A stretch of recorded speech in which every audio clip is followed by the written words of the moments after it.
Il y a 160 millions d'années, alors que les dinosaures géants dominaient la terre ferme, les océans de la période jurassique cachaient un secret terrifiant. Un prédateur marin de 25 mètres de long avec des dents de la taille de banane qui chassait les requins préhistoriques comme s'ils étaient des ancas. Le liopleurodon n'était pas seulement le plus grand prédateur des mers anciennes. Il était si puissant que même les mosasaures qui viendraient des millions d'années plus tard ressembleraient à des bébés à côté de lui. Abonne-toi à la chaîne, laisse ton like et commente de quelle partie du monde tu regardes, car maintenant je vais tout te raconter. As-tu déjà pensé à ce qui vivait sur Terre très très longtemps avant nous? Il est difficile d'imaginer, mais il y a environ 160 millions d'années, la planète était très différente de ce que nous connaissons aujourd'hui. À cette époque, il n'y avait pas de ville, pas de route et pas d'humains. Les animaux qui vivaient sur Terre étaient aussi très différents. Beaucoup de personnes connaissent les dinosaures, ces grands animaux qui marchaient sur la Terre. Mais savais-tu que dans les océans aussi, il y avait de très grands animaux qui nageaient? Parmi eux, il y avait un animal extraordinaire qui s'appelait le liopleurodon. Le liopleurodon n'était pas un dinosaure, il était un reptile marin. Cela veut dire qu'il passait toute sa vie dans l'eau, un peu comme les crocodiles vivent aujourd'hui dans les rivières et les lacs, mais en beaucoup plus grand. Le liopleurodon vivait pendant une période spéciale qu'on appelle le Jurassique. Cette période a commencé il y a environ 198 millions d'années et s'est terminée il y a environ 145 millions d'années. C'est pendant le Jurassique que la Terre a changé beaucoup de choses, comme son climat et la place des continents. Les continents n'étaient pas au même endroit qu'aujourd'hui, ils étaient regroupés sous forme d'un grand bloc, puis se sont séparés peu à peu. Au temps du liopleurodon, le climat était plus chaud que maintenant. Il n'y avait pas de banquise au niveau des pôles. Les plantes qui poussaient sur la Terre étaient très différentes. On trouvait surtout des fougères, des conifères et beaucoup d'autres plantes qui n'existent plus aujourd'hui. Les animaux, eux aussi, étaient très particuliers. Sur la terre ferme, il y avait de grands dinosaures comme le Diplodocus, le Stégosaurus et l'Allosaurus. Mais sous l'eau, dans les mers et les océans, on trouvait de grands reptiles marins comme le liopleurodon, l'ichthyosaure et le pliosaurus. Les mers étaient pleines de vie, avec beaucoup de poissons, des ammonites, des bélemnites et d'autres créatures que l'on ne voit plus aujourd'hui. Le liopleurodon appartenait à la famille des pliosauridés. C'étaient des reptiles marins connus pour leur taille et leur puissante mâchoire. Contrairement aux poissons, ils n'avaient pas de branchies et devaient venir à la surface pour respirer. Le liopleurodon était un vrai prédateur, ce qui veut dire qu'il devait chasser d'autres animaux pour se nourrir. Il était très bien adapté à la vie dans l'eau. Son corps était long et large, sa tête était énorme et ses nageoires étaient puissantes. Ses nageoires étaient comme 4 grands bras plats qu'il utilisait pour se propulser dans l'eau et se diriger où il voulait. Le nom liopleurodon est un peu difficile à dire, mais il veut dire quelque chose de particulier. Il vient du grec où leios veut dire lisse, pleura veut dire côté et odon veut dire dent. Donc, liopleurodon veut dire dent à côté lisse. Ce nom a été choisi parce que les dents du liopleurodon étaient très spéciales. Elles étaient grandes, pointues et les côtés étaient lisses, sans bosse. Ces dents étaient très utiles pour attraper les proies et les garder sans qu'elles puissent s'échapper. Mais comment savons-nous toutes ces choses sur le liopleurodon alors qu'aucun humain n'a jamais pu le voir vivant? C'est grâce aux fossiles. Un fossile, c'est ce qui reste d'un animal ou d'une plante très ancienne, souvent sous forme d'os ou de coquilles qui ont été conservés dans la terre pendant des millions d'années.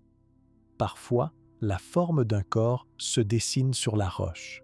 Les paléontologues sont des scientifiques qui cherchent et étudient ces fossiles.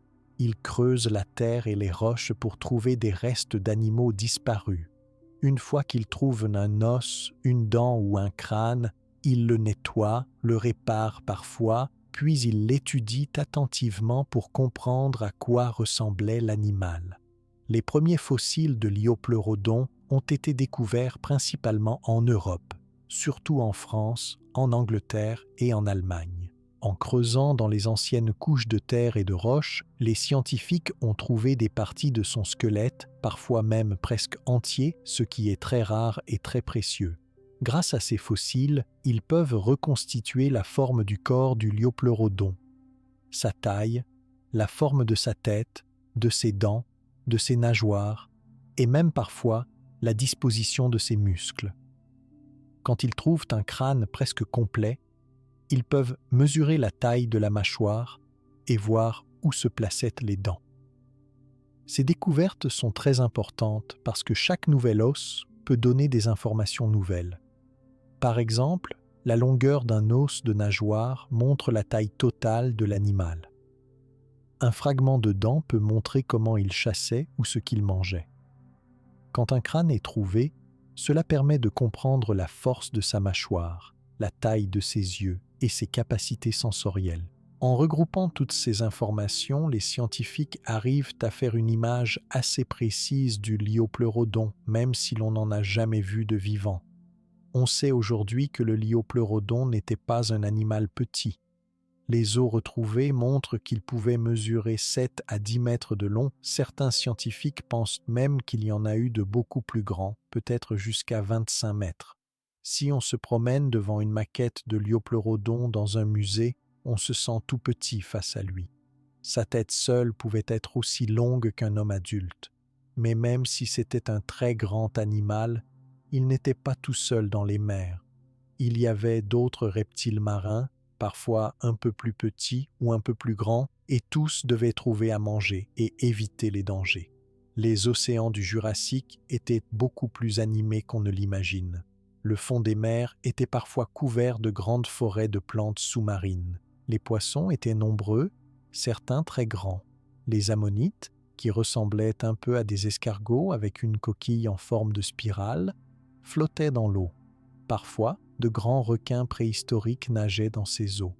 Le Liopleurodon devait donc vivre au milieu de beaucoup d'autres animaux et il devait se battre pour survivre. En étudiant les couches de terre où on a trouvé les fossiles, les paléontologues savent aussi que le Liopleurodon vivait dans des mers peu profondes, pas très loin des côtes. À cette époque, l'Europe n'était pas comme aujourd'hui.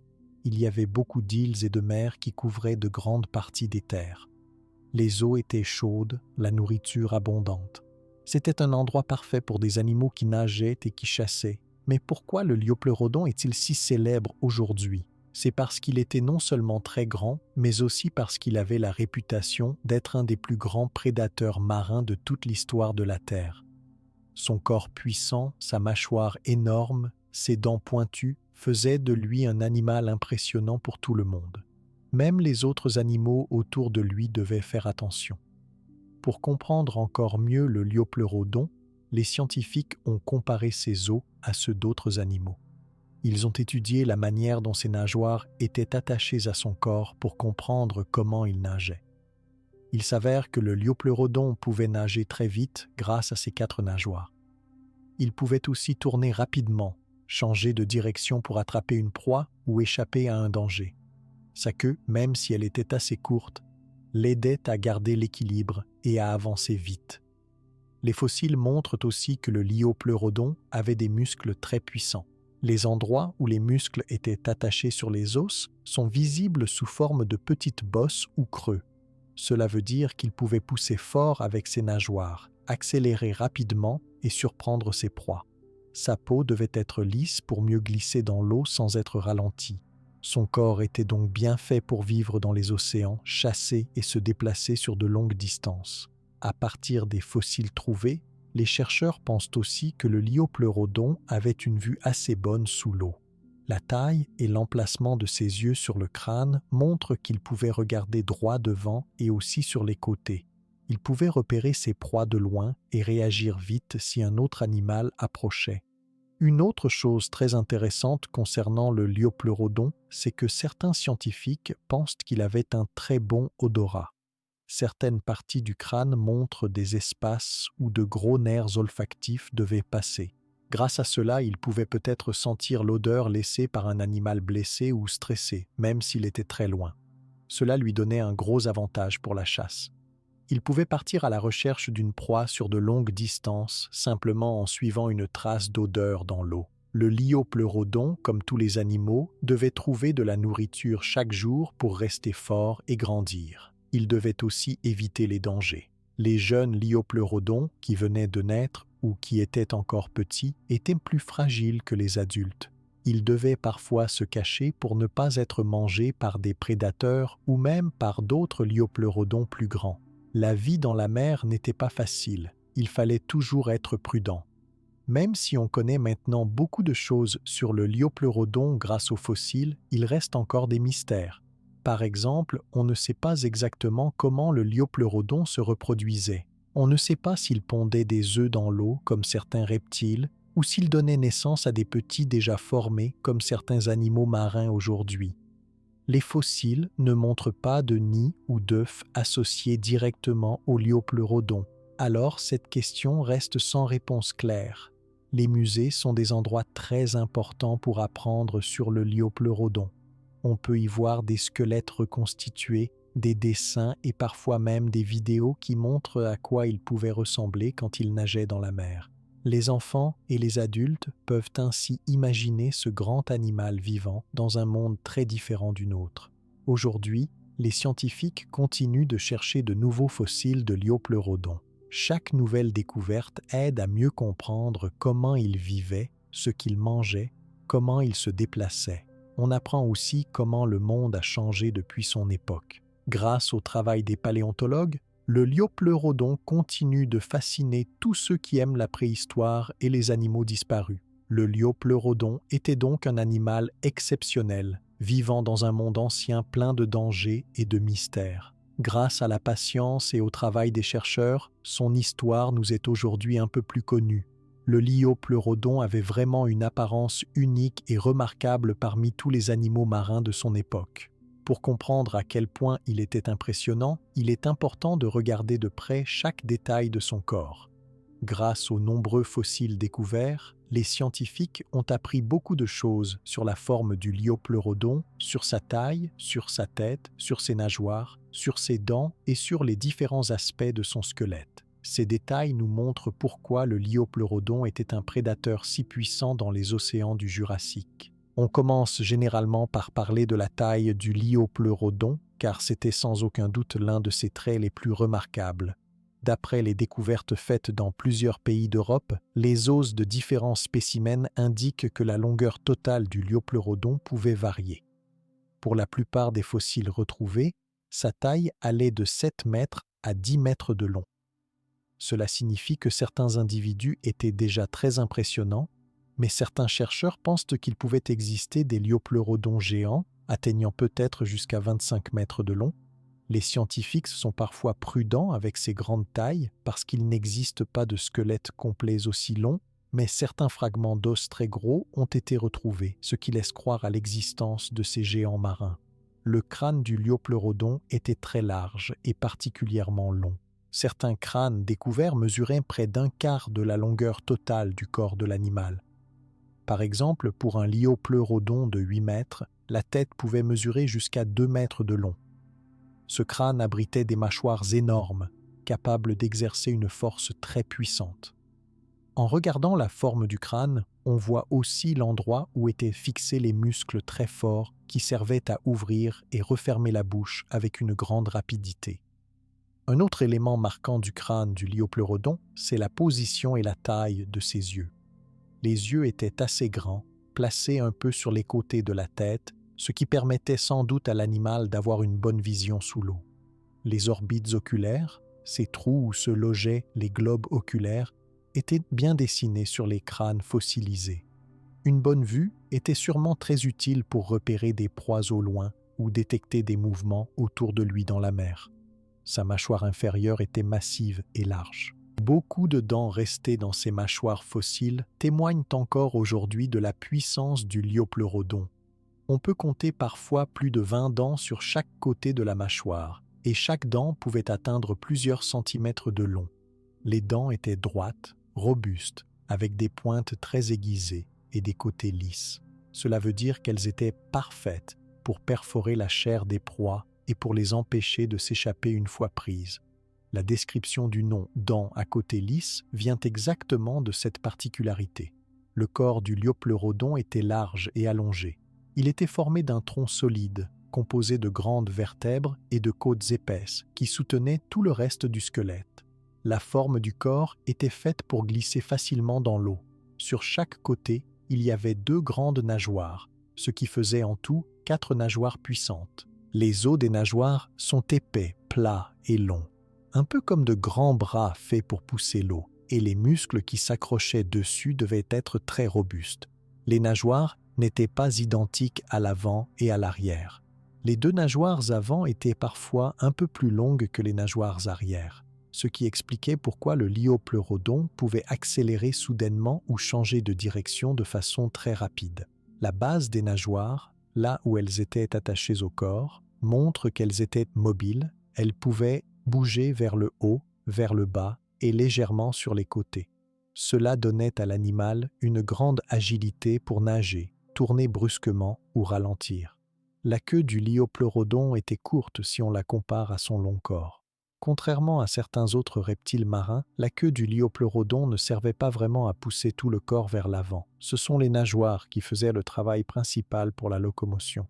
La queue était surtout faite pour équilibrer tout le corps et aider à effectuer de petits mouvements, à orienter la nage ou à stabiliser lorsque le liopleurodon se retournait dans l'eau.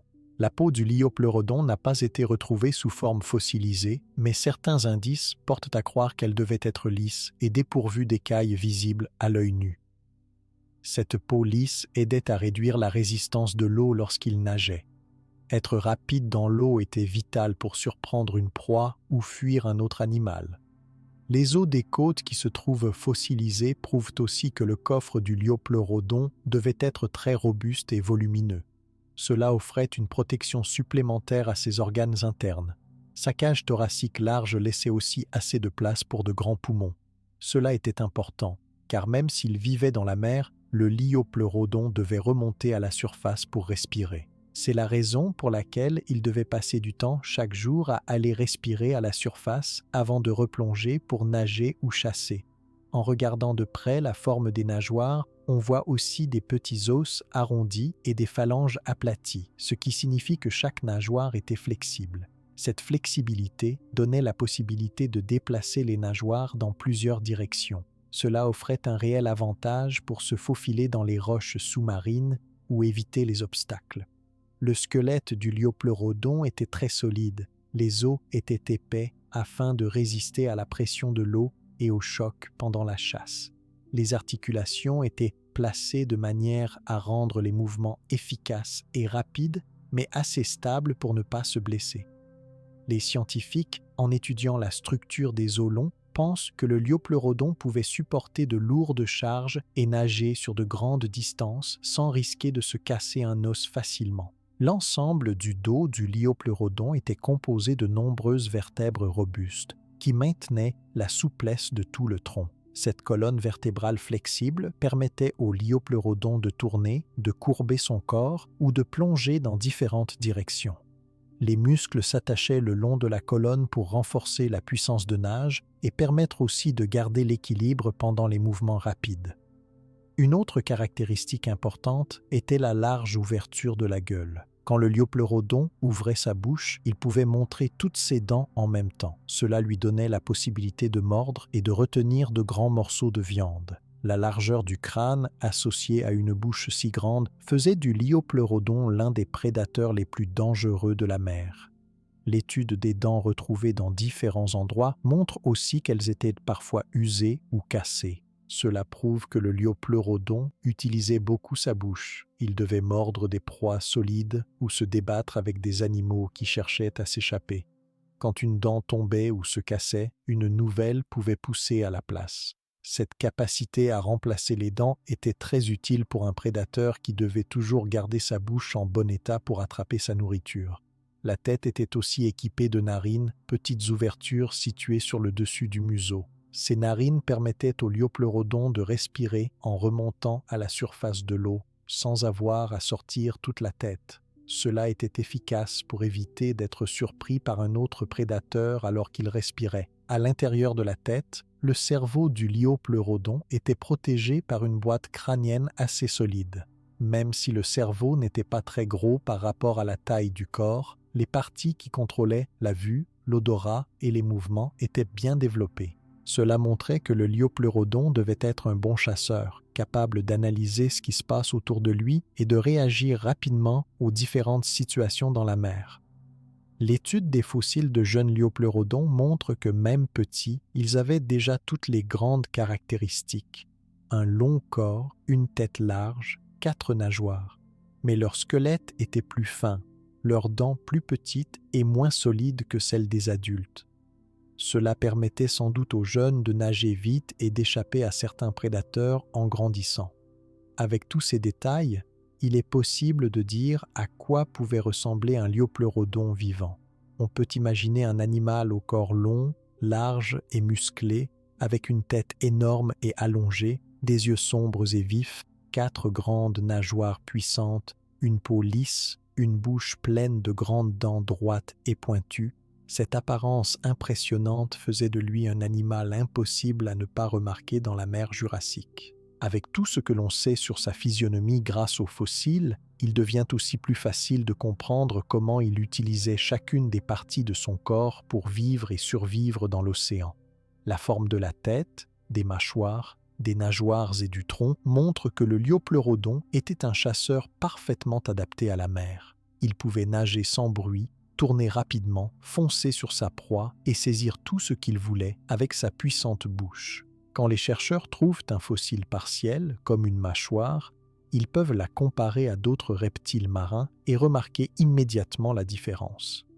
Les dents du liopleurodon ne ressemblaient pas à celles des poissons ou même à celles des autres pliosauridés.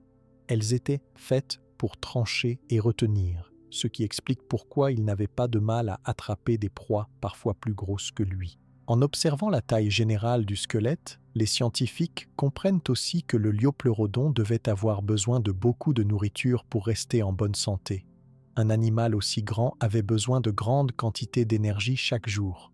Il devait donc chasser souvent pour trouver de quoi se nourrir et continuer de grandir. Son appétit était sans doute énorme.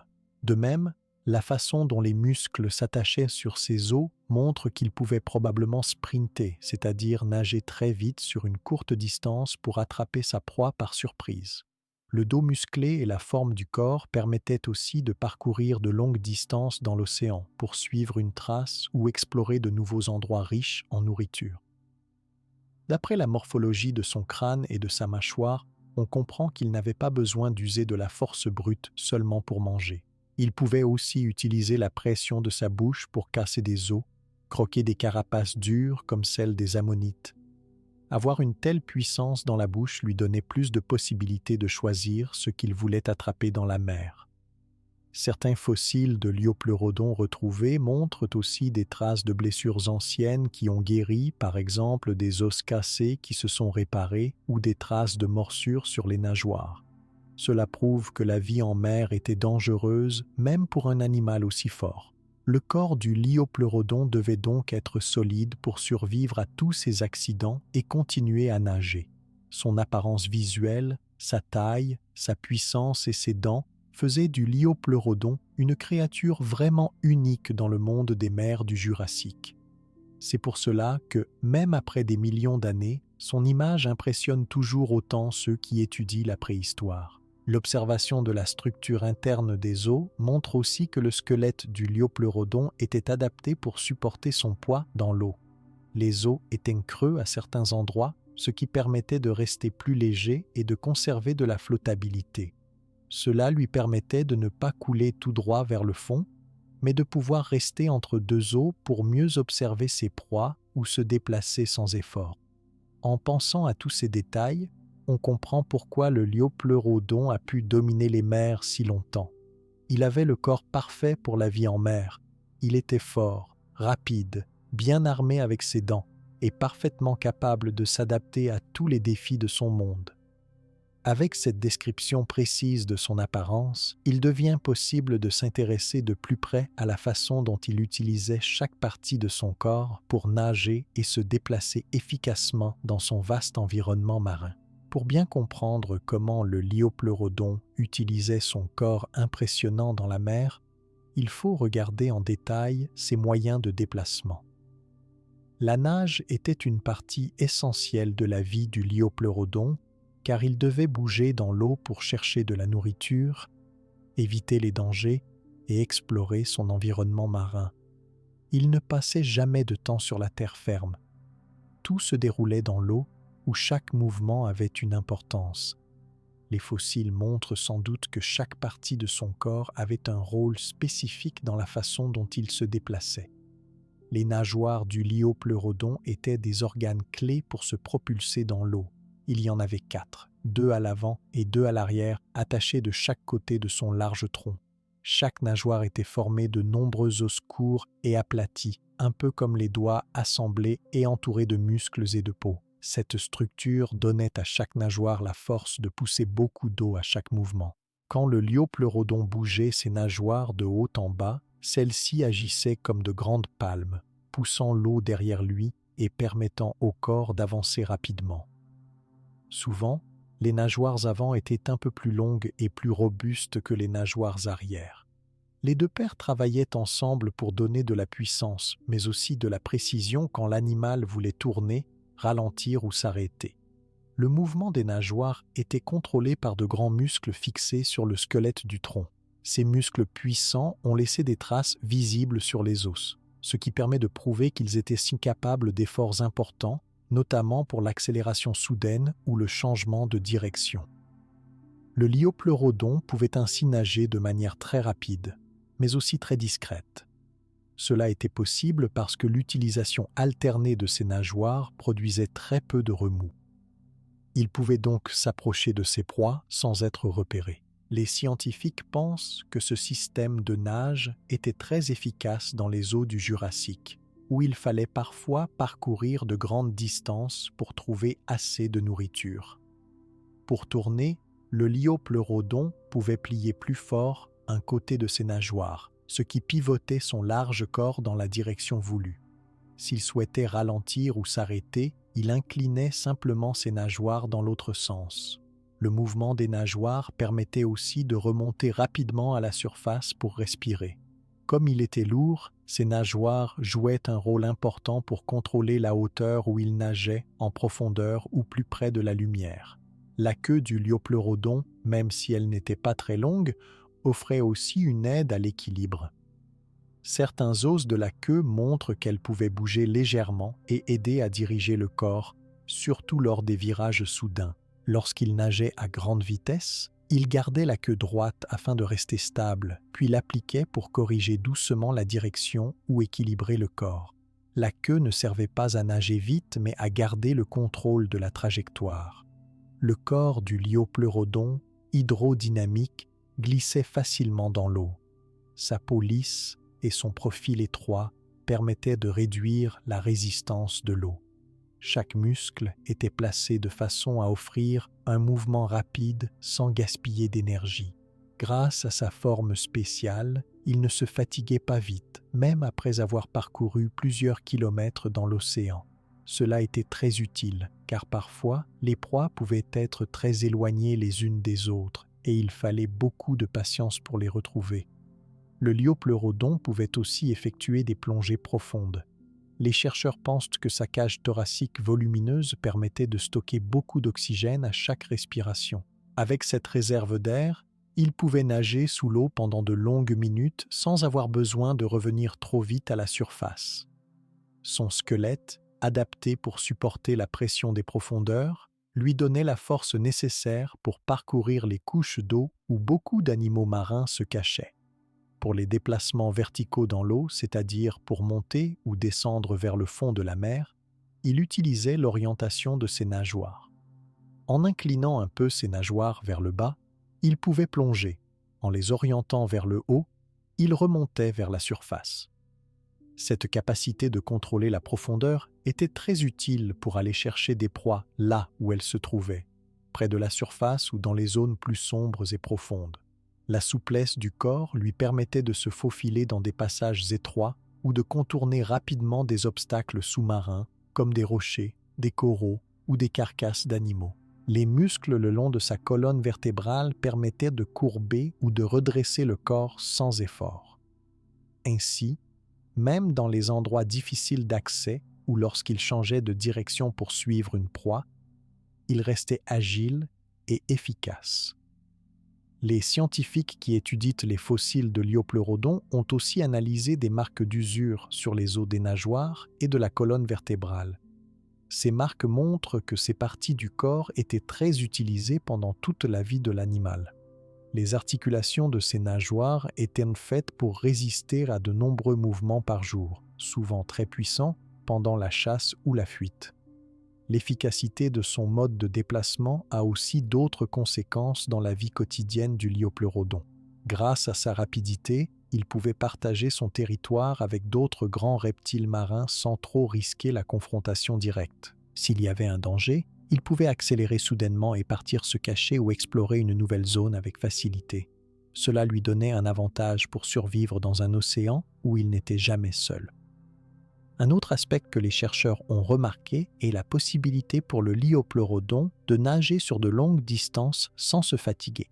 Son corps était construit pour l'endurance. Les muscles en ruban, disposés le long de son dos et sur ses nageoires, permettaient un mouvement fluide.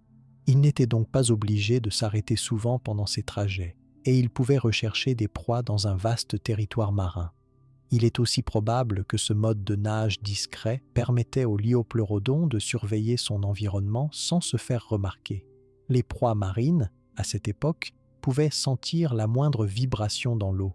Il fallait donc s'approcher lentement et agir vite au bon moment. Cette discrétion est rendue possible grâce à un contrôle parfait de la force et de la direction de chaque coup de nageoire.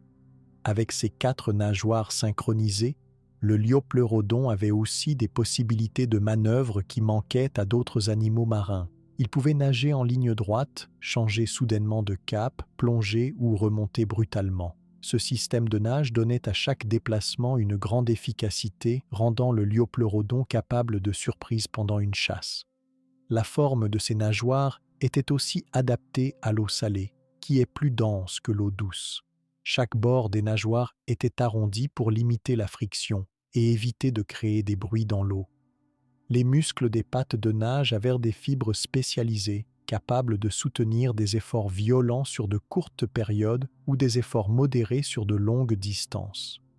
Avec toutes ces qualités, le Liopleurodon était parmi les animaux marins les plus mobiles de son temps.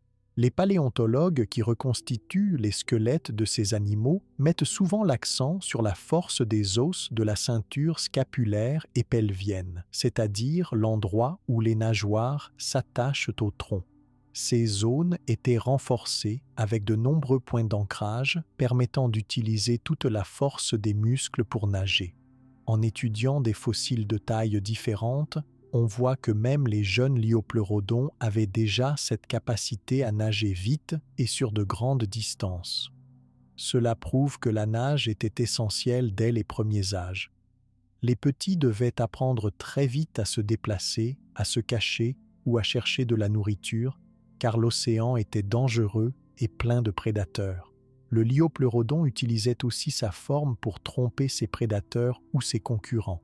Sa capacité à nager silencieusement entre 2 eaux le rendait difficile à suivre et à attraper. Ce mode de déplacement servait aussi à économiser son énergie, ce qui était vital dans un monde où la nourriture pouvait parfois se faire rare. Certaines études récentes sur la structure interne des os des nageoires du Liopleurodon montrent que, contrairement à d'autres animaux marins, il pouvait moduler l'effort fourni selon le besoin, très fort pour un sprint ou très doux pour un long voyage. Cela donnait beaucoup de flexibilité dans la manière de nager. Cette compétence était rare chez les reptiles marins du Jurassique. L'élasticité de son épine dorsale, combinée avec la solidité de la cage thoracique et la forme hydrodynamique de tout le corps, offrait à l'animal tout un éventail de mouvements rapides et précis. Il pouvait éviter les obstacles, esquiver un danger ou surprendre une proie d'un seul trait de nageoire. Les traces des muscles sur les fossiles révèlent aussi qu'une partie importante de la masse du liopleurodon était dédiée à la nage. Cela montre que tout son mode de vie, de la chasse à la reproduction, dépendait de sa capacité à se mouvoir dans l'eau. Le besoin de constamment se déplacer rendait obligatoire un corps puissant, solide et parfaitement adapté aux exigences de la vie sous-marine. Ce type de déplacement lui permettait de chasser différents types de proies, certaines près de la surface, d'autres à plus grande profondeur. Les ammonites, les gros poissons et même d'autres reptiles marins composaient son alimentation. Pour attraper de telles proies, il fallait parfois nager très vite, à d'autres moments rester immobile en attente ou encore se glisser sans bruit dans des zones sous-marines bondées. Une autre fonction du déplacement chez le liopleurodon, c'est la recherche d'un territoire. Comme il vivait dans de grandes mers, il devait parfois explorer de nouveaux endroits, réagir à la présence d'autres concurrents ou chercher des partenaires pour se reproduire. Les déplacements sur de longues distances étaient donc fréquents, notamment pour trouver assez de nourriture tout au long de l'année. Les fossiles trouvés à des endroits très éloignés dans différents pays montrent qu'il pouvait parcourir de grandes zones océaniques. Il était donc un voyageur des mers, passant d'un territoire à un autre selon les besoins, nourriture, sécurité, reproduction. Sa morphologie prouve que ces déplacements étaient une partie normale de sa vie. Le paysage sous-marin du Jurassique était varié, avec des falaises, des plateaux, des zones profondes et d'immenses forêts d'algues marines. Le liopleurodon était capable de naviguer dans tous ces endroits grâce à l'adaptation extrême de ses nageoires, de son corps et de ses muscles.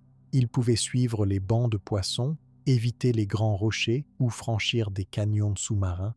Sa forme générale était aussi très utile pour éviter d'être repéré trop facilement. Son dos était sombre, ce qui permettait de se camoufler quand il nageait à faible profondeur, tandis que son ventre plus clair rendait difficile la détection par les animaux nageant en dessous. Ce camouflage naturel, associé à la discrétion de ses déplacements, était un atout pour la chasse et l'évitement des risques. Le mode de nage du liopleurodon était donc le résultat d'une longue évolution. Chaque détail de son squelette, chaque muscle, chaque forme de nageoire a permis à cet animal de survivre, de grandir et de dominer son écosystème marin unique. Sa maîtrise de la nage rapide, de l'endurance, du contrôle de profondeur et de direction faisait de lui l'un des êtres les plus adaptés à la vie dans la mer profonde du Jurassique. Grâce à ce système de déplacement exceptionnel, le liopleurodon était libre d'explorer de vastes territoires, d'attraper toutes sortes de proies et de rester en sécurité le plus souvent possible. Toutes ces qualités lui permettaient de mener une vie active et de rencontrer de nombreuses situations, parfois risquées, qui demandaient encore d'autres capacités spéciales, notamment dans la façon d'utiliser sa mâchoire puissante et ses dents très particulières. Toute l'habileté du liopleurodon à se déplacer et à poursuivre ses proies dans l'océan ne servait à rien sans sa mâchoire puissante et ses dents particulières. Cette partie de son corps était essentielle pour chasser, se défendre et survivre. Les scientifiques ont beaucoup étudié les fossiles de crânes, de mâchoires et de dents retrouvés dans différents pays pour comprendre à quel point ces organes faisaient du liopleurodon un chasseur redoutable. La mâchoire du liopleurodon était très large et très longue. Son crâne pouvait mesurer parfois 2 mètres sur les plus grands individus. Les os étaient robustes, épais et couverts de points d'attache pour de gros muscles. Ces muscles permettaient d'ouvrir la bouche très grand et surtout de la refermer rapidement avec une grande force. La forme du crâne montre que le mouvement d'ouverture et de fermeture était direct et solide, ce qui donnait beaucoup de puissance à la morsure. À l'avant du crâne, les mâchoires inférieures et supérieures se rejoignaient dans une structure très solide. La mâchoire inférieure, très large, permettait de mordre de grandes proies ou d'attraper un gros morceau d'un animal en une seule fois. Quand la bouche ouvrait, la largeur totale faisait de la mâchoire un piège dans lequel il était difficile de s'échapper. La force de sa morsure venait surtout des muscles énormes fixés sur les os du crâne et de la mâchoire. Là où les muscles étaient attachés, l'os est épais et présente des traces visibles, ce qui prouve que ces muscles devaient peser plusieurs dizaines de kilogrammes.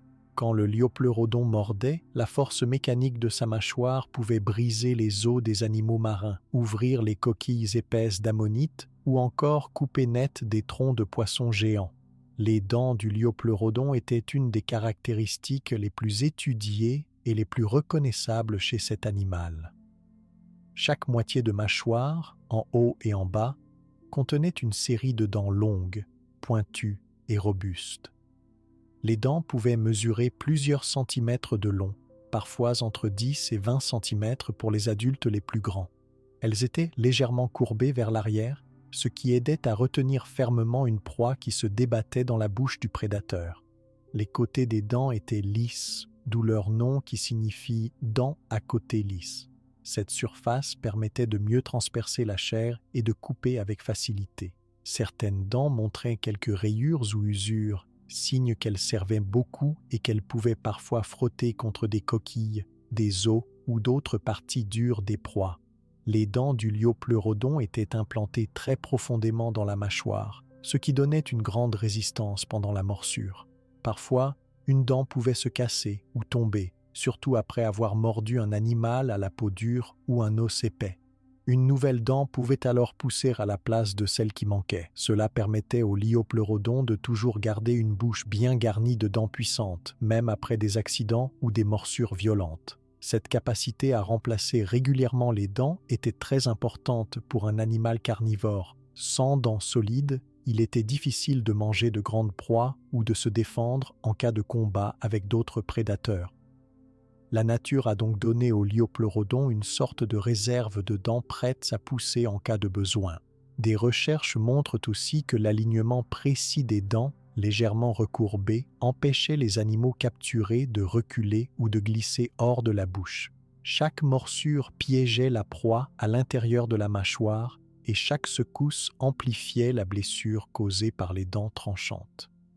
La forme allongée et la puissance de la mâchoire donnait aussi une large ouverture. Cela permettait d'attraper non seulement des proies de petite taille, comme des poissons ou des ammonites, mais aussi des animaux beaucoup plus grands, même parfois d'autres reptiles marins. Lorsque le liopleurodon attaquait, il pouvait saisir sa victime par le tronc, par une nageoire ou par la queue.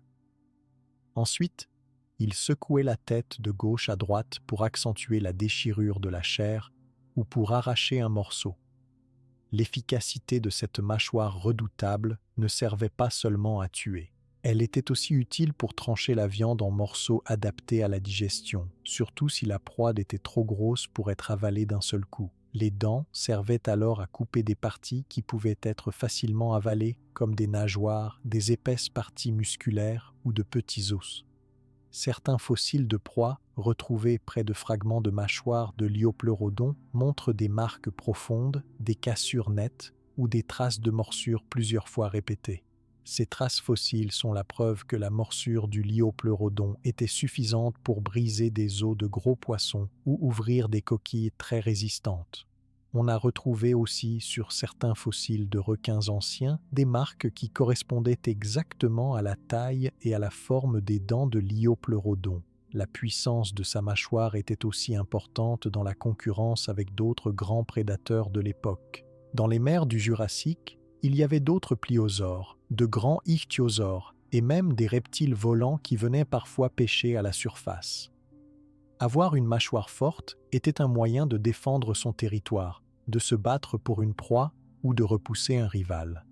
Parfois, les scientifiques trouvent des fossiles de liopleurodon présentant des marques de blessures autour de la mâchoire, comme des morsures cicatrisées ou des os cassés qui avaient guéri.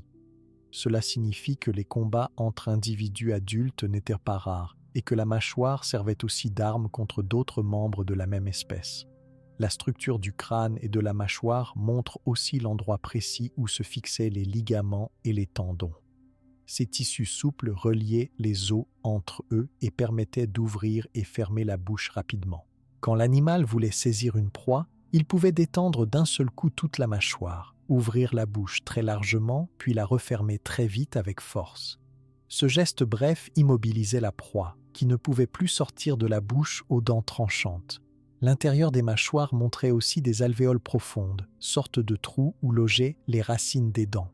Ces alvéoles donnaient une très grande stabilité à chaque dent, évitant que celle-ci ne tombe au moindre choc. Cela permettait au liopleurodon de garder des dents efficaces tout au long de sa vie, même s'il les utilisait tous les jours pour mordre, déchirer ou broyer. Les os de la gorge, juste derrière la mâchoire, étaient solides et larges. Ils facilitaient le passage de morceaux de nourriture très grands. Cela prouve que le liopleurodon ne mâchait pas longuement chaque bouchée, il avalait souvent de larges morceaux de chair d'un seul coup. Ce système digestif robuste était parfaitement adapté à un régime fait surtout d'animaux marins carnivores. Les chercheurs pensent aussi que la puissance de la mâchoire permettait au liopleurodon de s'emparer de proies vivantes et très mobiles. Il ne devait donc pas se contenter d'animaux morts ou blessés. Il pouvait poursuivre, attraper et immobiliser d'un coup de dent une proie en pleine santé, rapide ou difficile à approcher. Le geste de chasse commençait souvent par le repérage d'une proie, un mouvement silencieux de nage pour s'en approcher, puis une accélération, la bouche ouverte vers la cible, la morsure rapide et puissante, puis le maintien de la proie dans la gueule, empêchant toute tentative de fuite. Une fois la proie immobilisée, la mâchoire se fermait très fort et les dents perçaient souvent l'os ou la coquille, ce qui tuait rapidement la victime ou lui ôtait toute chance de s'enfuir. Dans certains cas, le liopleurodon pouvait aussi utiliser ses mâchoires pour déplacer ou manipuler des objets sous l'eau, comme retourner un cadavre flottant, ouvrir la coquille d'un gros mollusque ou déterrer une proie cachée dans le sable. Sa force et la précision de son mouvement buccal permettaient toutes sortes d'actions indispensables dans la vie quotidienne de l'animal. Parfois, la puissance de la mâchoire lui servait même à se défendre contre de plus grands rivaux ou à effrayer un concurrent en montrant simplement ses dents. Ce comportement est probable car les fossiles de liopleurodons adultes montrent parfois des fractures ou des blessures qui auraient pu être causées lors de combats avec d'autres gros reptiles marins. La manière dont les os du crâne étaient organisés protégeait aussi le cerveau du liopleurodon contre les chocs très violents. Même lors d'un fort impact, une morsure trop intense ou un combat, la structure crânienne restait solide et protégeait les parties vitales situées à l'intérieur. Les fossiles montrent également que le liopleurodon changeait parfois ses dents. Certaines dents, retrouvées seules dans les couches de sédiments, montrent différentes étapes de croissance. Cela signifie que tout au long de sa vie, le liopleurodon renouvelait ses dents usées, cassées, abîmées, maintenant toujours une dentition complète et tranchante. La forme et l'organisation de la mâchoire du liopleurodon n'étaient donc pas le fruit du hasard. Tous les éléments de sa tête servaient à chasser, à manger facilement, à se défendre, à survivre dans un océan plein d'autres grands prédateurs. La mâchoire était l'outil principal de sa vie, son arme la plus puissante et son aide la plus utile pour trouver sa place au sommet de la chaîne alimentaire marine du Jurassique. Au fil des observations scientifiques et des découvertes fossiles, il devient évident que chaque pièce, chaque muscle, chaque dent participait à faire du liopleurodon un chasseur capable de s'attaquer à des animaux de toute taille dans l'océan. L'histoire de ses repas, de ses proies, de ses combats s'inscrivait dans ses os et dans ses dents, que les chercheurs observent encore aujourd'hui pour mieux comprendre ce prédateur incroyable. C'est en connaissant toute la puissance et la diversité de sa mâchoire qu'on peut maintenant mieux saisir comment le liopleurodon utilisait ses capacités pour se nourrir et pour survivre, jour après jour, dans son immense univers aquatique. Cette spécialisation du crâne et des dents donnait accès à une grande variété d'animaux marins qui constituaient sa nourriture et permettait d'adopter plusieurs techniques différentes lors de la chasse dans l'océan. Grâce à toutes ces particularités physiques, le liopleurodon pouvait se nourrir de nombreux animaux marins. Il n'était pas un animal qui se contentait des restes ou des proies faibles. Sa mâchoire et ses dents lui donnaient accès à des repas variés et souvent difficiles à capturer.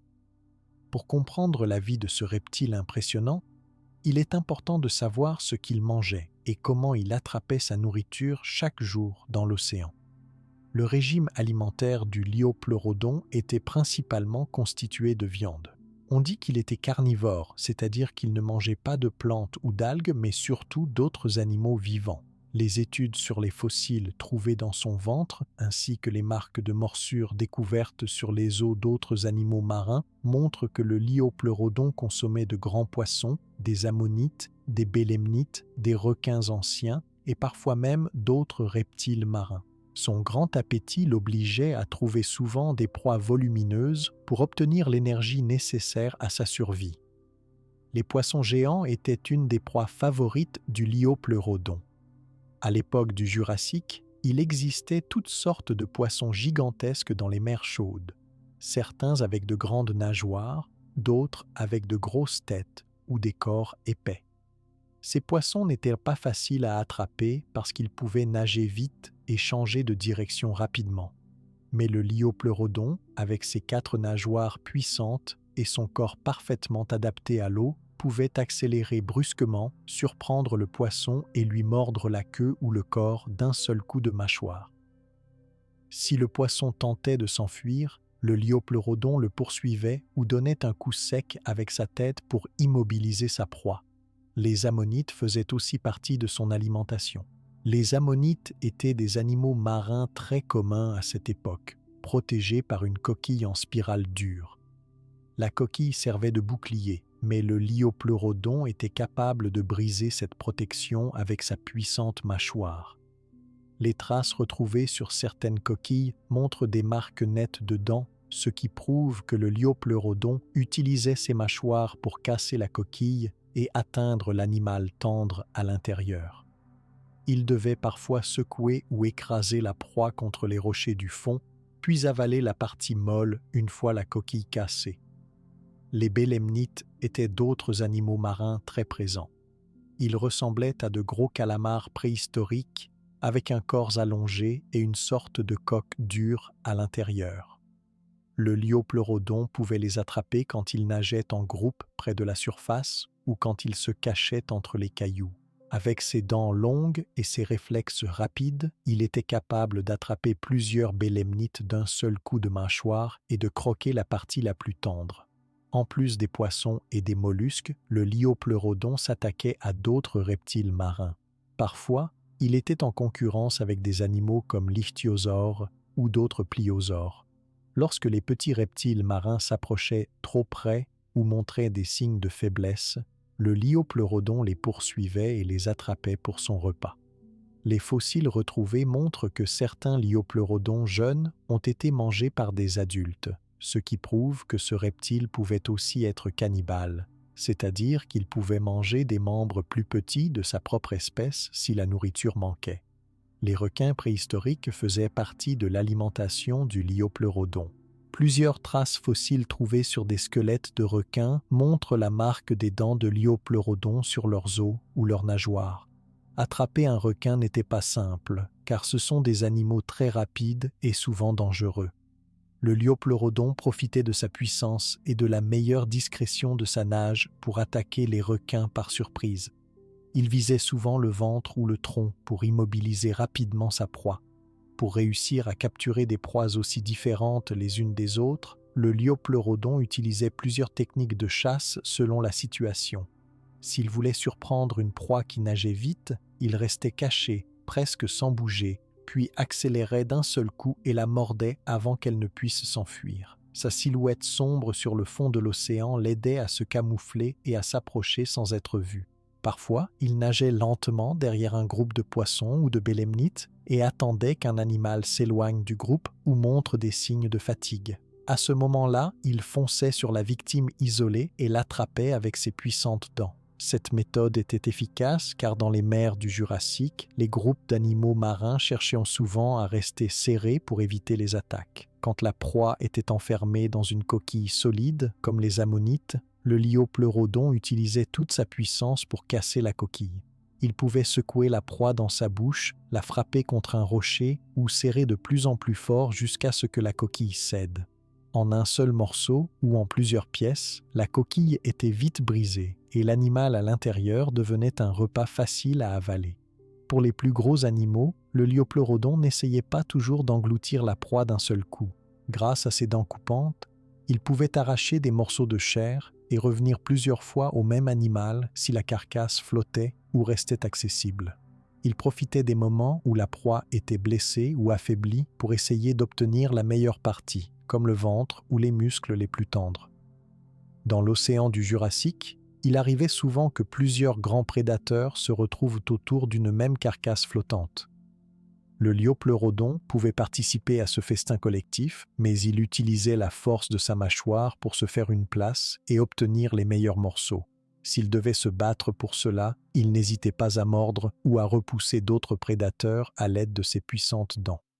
La rapidité et la discrétion de son mode de nage étaient aussi des atouts pendant la chasse.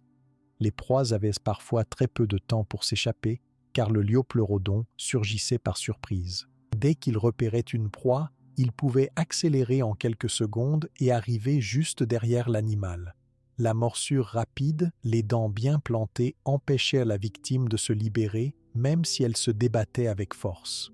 Pour certains animaux, le liopleurodon devait adapter son attaque. Les bélemnites, par exemple, sont des proies qui pouvaient se cacher ou se glisser entre des roches ou du sable. Le liopleurodon utilisait alors son museau allongé pour fouiller les failles et sortir la proie de sa cachette. Dès qu'il trouvait sa proie, il la piégeait entre ses dents, puis la ramenait dans sa bouche pour l'avaler entière ou en morceaux. Le liopleurodon ne se contentait pas seulement de chasser avec ses dents. Il utilisait aussi ses nageoires et ses mouvements de tête pour manipuler et déplacer les proies. Par exemple, s'il attrapait plusieurs petits poissons en même temps, il les ramenait d'un coup sec dans sa bouche. Si la proie était trop grosse, il poussait avec ses nageoires pour bien positionner la victime dans sa bouche avant de serrer les dents. Certains scientifiques pensent que le liopleurodon pouvait suivre une proie sur de longues distances. Sa grande endurance et sa capacité à nager longtemps sans se fatiguer lui permettaient de poursuivre les animaux les plus rapides jusqu'à ce qu'ils s'épuisent. Une fois la proie à bout de force, il la rattrapait facilement et la capturait. Les études des fossiles retrouvés montrent parfois des restes de repas dans l'estomac fossilisé d'un liopleurodon. Ces restes sont composés de morceaux d'os, de fragments de coquilles ou de parties de nageoires. Ces éléments prouvent que l'alimentation du liopleurodon était très variée et qu'il ne mangeait pas chaque jour la même chose. Selon la saison, la région ou l'abondance des proies, il pouvait changer ses choix pour trouver plus facilement de la nourriture. Le fait que le liopleurodon pouvait manger d'autres prédateurs, y compris de sa propre espèce, montre à quel point la recherche de nourriture pouvait être difficile pendant certaines périodes. Quand la nourriture manquait ou que la mer devenait plus dangereuse, il devait parfois prendre plus de risques pour survivre. Son statut de grand prédateur ne le protégeait pas contre les difficultés. Il lui arrivait de rater une chasse, d'être blessé par une proie trop grosse ou de devoir chercher longtemps sa nourriture. Dans certaines zones marines, la concurrence entre grands carnivores était intense. Le liopleurodon devait faire face à d'autres reptiles marins pour trouver assez de proies, surtout dans les zones où la nourriture était abondante, comme les récifs pleins de poissons ou les bancs d'ammonites. Parfois, il se battait pour garder une partie du territoire où la chasse était meilleure, utilisant ses dents et sa puissance pour éloigner les intrus. Les jeunes liopleurodons, qui étaient plus petits, mangeaient sans doute d'autres types de proies plus petites et plus faciles à attraper. Ils devaient éviter les grands prédateurs, y compris les adultes de leur propre espèce. Leur régime alimentaire évoluait avec l'âge. En grandissant, ils passaient peu à peu de petites proies à de plus grosses jusqu'à devenir capables d'attraper des animaux presque aussi grands qu'eux-mêmes. Le besoin de manger beaucoup pour rester fort et en bonne santé faisait que le liopleurodon passait probablement une grande partie de sa vie à chercher de la nourriture. Il devait parcourir de longues distances à la poursuite de bancs de poissons, plonger dans les profondeurs pour trouver des mollusques cachés, ou rôder autour des zones où les animaux blessés pouvaient être plus faciles à capturer. L'appétit du liopleurodon était immense. Certains jours, il pouvait manger plusieurs kilos de viande et il n'était jamais sûr de trouver suffisamment à manger à chaque chasse. Le succès dépendait de la saison, de la disponibilité des proies, de la concurrence avec d'autres carnivores et même des conditions de la mer, comme la température de l'eau ou le mouvement des courants. La vie de chasseur du liopleurodon n'était donc pas sans effort. Il lui fallait force, endurance, intelligence et stratégie pour survivre dans un océan plein de dangers et de rivaux. Utilisant ses sens, sa rapidité et sa bouche puissante, il réussissait souvent à trouver la nourriture dont il avait besoin pour grandir et rester au sommet de la chaîne alimentaire marine. En chassant chaque jour différentes proies, en s'adaptant aux situations, en utilisant toutes ses capacités physiques, le liopleurodon montrait qu'il était un exemple d'adaptation à la vie carnivore dans le Jurassique. Cette diversité de techniques et de choix alimentaires était un grand avantage pour affronter toutes les difficultés de son environnement naturel. Pour réussir à capturer autant de proies dans un monde aussi vaste, il devait aussi utiliser ses sens très développés pour repérer chaque opportunité et chaque danger dans la mer. Pour attraper toutes ces proies dans la mer vaste et pleine de vie, le liopleurodon devait compter sur autre chose que sa force ou sa rapidité. Même s'il était grand et très bien adapté à la chasse, il avait aussi besoin de détecter les animaux qui se cachaient, qui nageaient loin de lui ou qui essayaient d'échapper à son regard. Pour cela, le liopleurodon utilisait ses sens. Ses organes sensoriels étaient développés d'une façon très spéciale, ce qui lui donnait de grands avantages pour survivre et se nourrir dans l'océan du Jurassique. Les fossiles retrouvés permettent de mieux comprendre ce que le liopleurodon pouvait ressentir ou percevoir. Même si les tissus mous comme les nerfs ne se fossilisent pas, la forme des crânes, la taille des ouvertures pour les yeux et les narines, ainsi que l'emplacement de certaines cavités dans la tête, donnent des indices précieux.